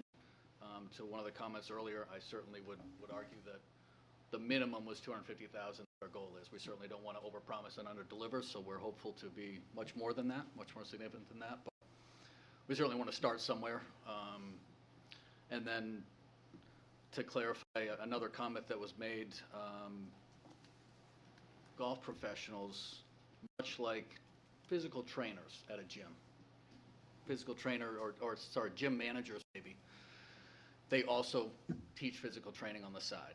It's outside of their hours, similar to golf pros. They work their golf professional hours in the shop, around the course, whatever they might be doing and their responsibilities of that nature. Golf professionals give lessons, much like physical training, outside of their normal hours. So I wanted to try and help clarify for that for some of you. So theoretically, they should be teaching off of their staff hours that they're required to work on whatever the agreement was or their contract was set for. So I do say some of that because my background is golf. I was a golf professional for almost 15 years. I grew up at Beaver Meadow, much like Chris. I almost think Chris Brown and I wrote the same speech. I grew up at Beaver Meadow, rode my bike there when I was 10, 12 years old. I would genuinely argue that I probably would not be the person today without that experience. Meeting everybody, some of the life characteristics that you learn, as Chris talked about, the independent policing of the game, the integrity of the game, the social side of the game, the commitment, just so many different levels of great characteristics that you can learn within the game. So I certainly support this new clubhouse. I think the city manager put a great program together, a great proposal together to really minimize, or in some cases, in target the idea of zero tax dollars to the residents. So I hope that can be something that can be achieved both by the golf course itself and our donations, and as Chris may have mentioned, some other corporate donations down the road as well. So that's kind of my 2 cents I wanted to share, so I appreciate the time. Thank you, Mr. Delois. Councilor Kretovic. Thank you, Your Honor. Mr. Delois, knowing that you were a past employee of the City of Concord as an assistant golf pro at Beaver Meadow, can you talk a little bit about the First Tee program? We've heard a number of questions being asked of golfers tonight if they would go out on the course with youth, but Beaver Meadow is a First Tee golf course and the only one here in the City of Concord. Can you talk about that program for us? Yeah, so it's a beginner program that teaches the game and all the life lessons behind it, as I just mentioned, but that's what they focus on. There's a lot of theories behind teaching the game of golf where it's not just about teaching golf, it's actually teaching other sports. We teach them Frisbee at a young age, we teach them baseball, it's hand-eye coordination activities. So the First Tee program teaches all of those things with the intention that they'll turn into golfers as well, because we all kind of loop all those additional sports activities back to the game of golf. But it's a very low-cost program and is very accessible to anybody and everybody. There's a lot of donations that come to the program, recognized by the USGA and the PGA. And there's a number of those programs from both sides of that. The PGA Junior League, which is also hosted out of Beaver Meadow. All the junior clinics that have various different specificities. They're all super beneficial, super affordable. Appreciate it. Thank you. Thank you. Any other questions? Councilor Brown. Yes, I'm not sure what your membership is, which one, but would you consider doubling it as a non-resident and that double go directly towards a new clubhouse donation?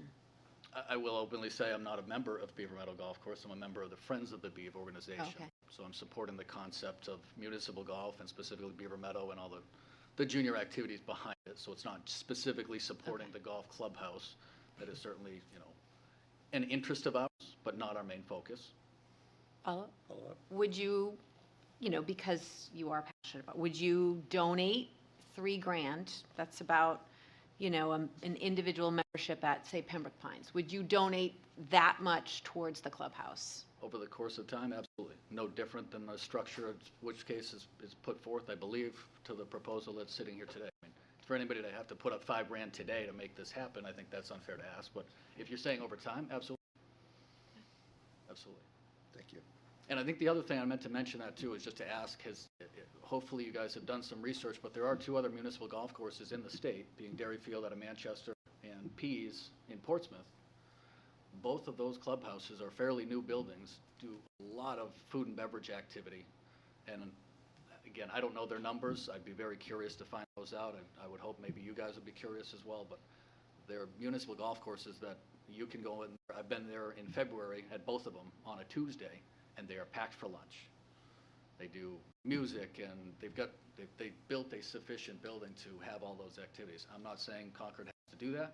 I think I credit the city manager for putting together this proposal with the idea that it has potential additions down the road if needed. So, but if you haven't done that research a little bit, Derryfield and Pease should be something that you guys should be looking into to kind of compare and research a little bit. Great. Thank you. Appreciate it. All right. Thank you so much. Would anyone else like to testify?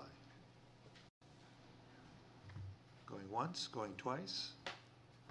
All right. Thank you all for your attention. Thank you all for those of you who have testified for coming forward.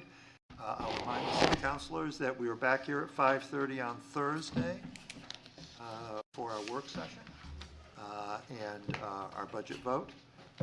Look forward to seeing you all then. I'll entertain a motion to adjourn. So moved. Second. Moved and seconded. All in favor? Aye.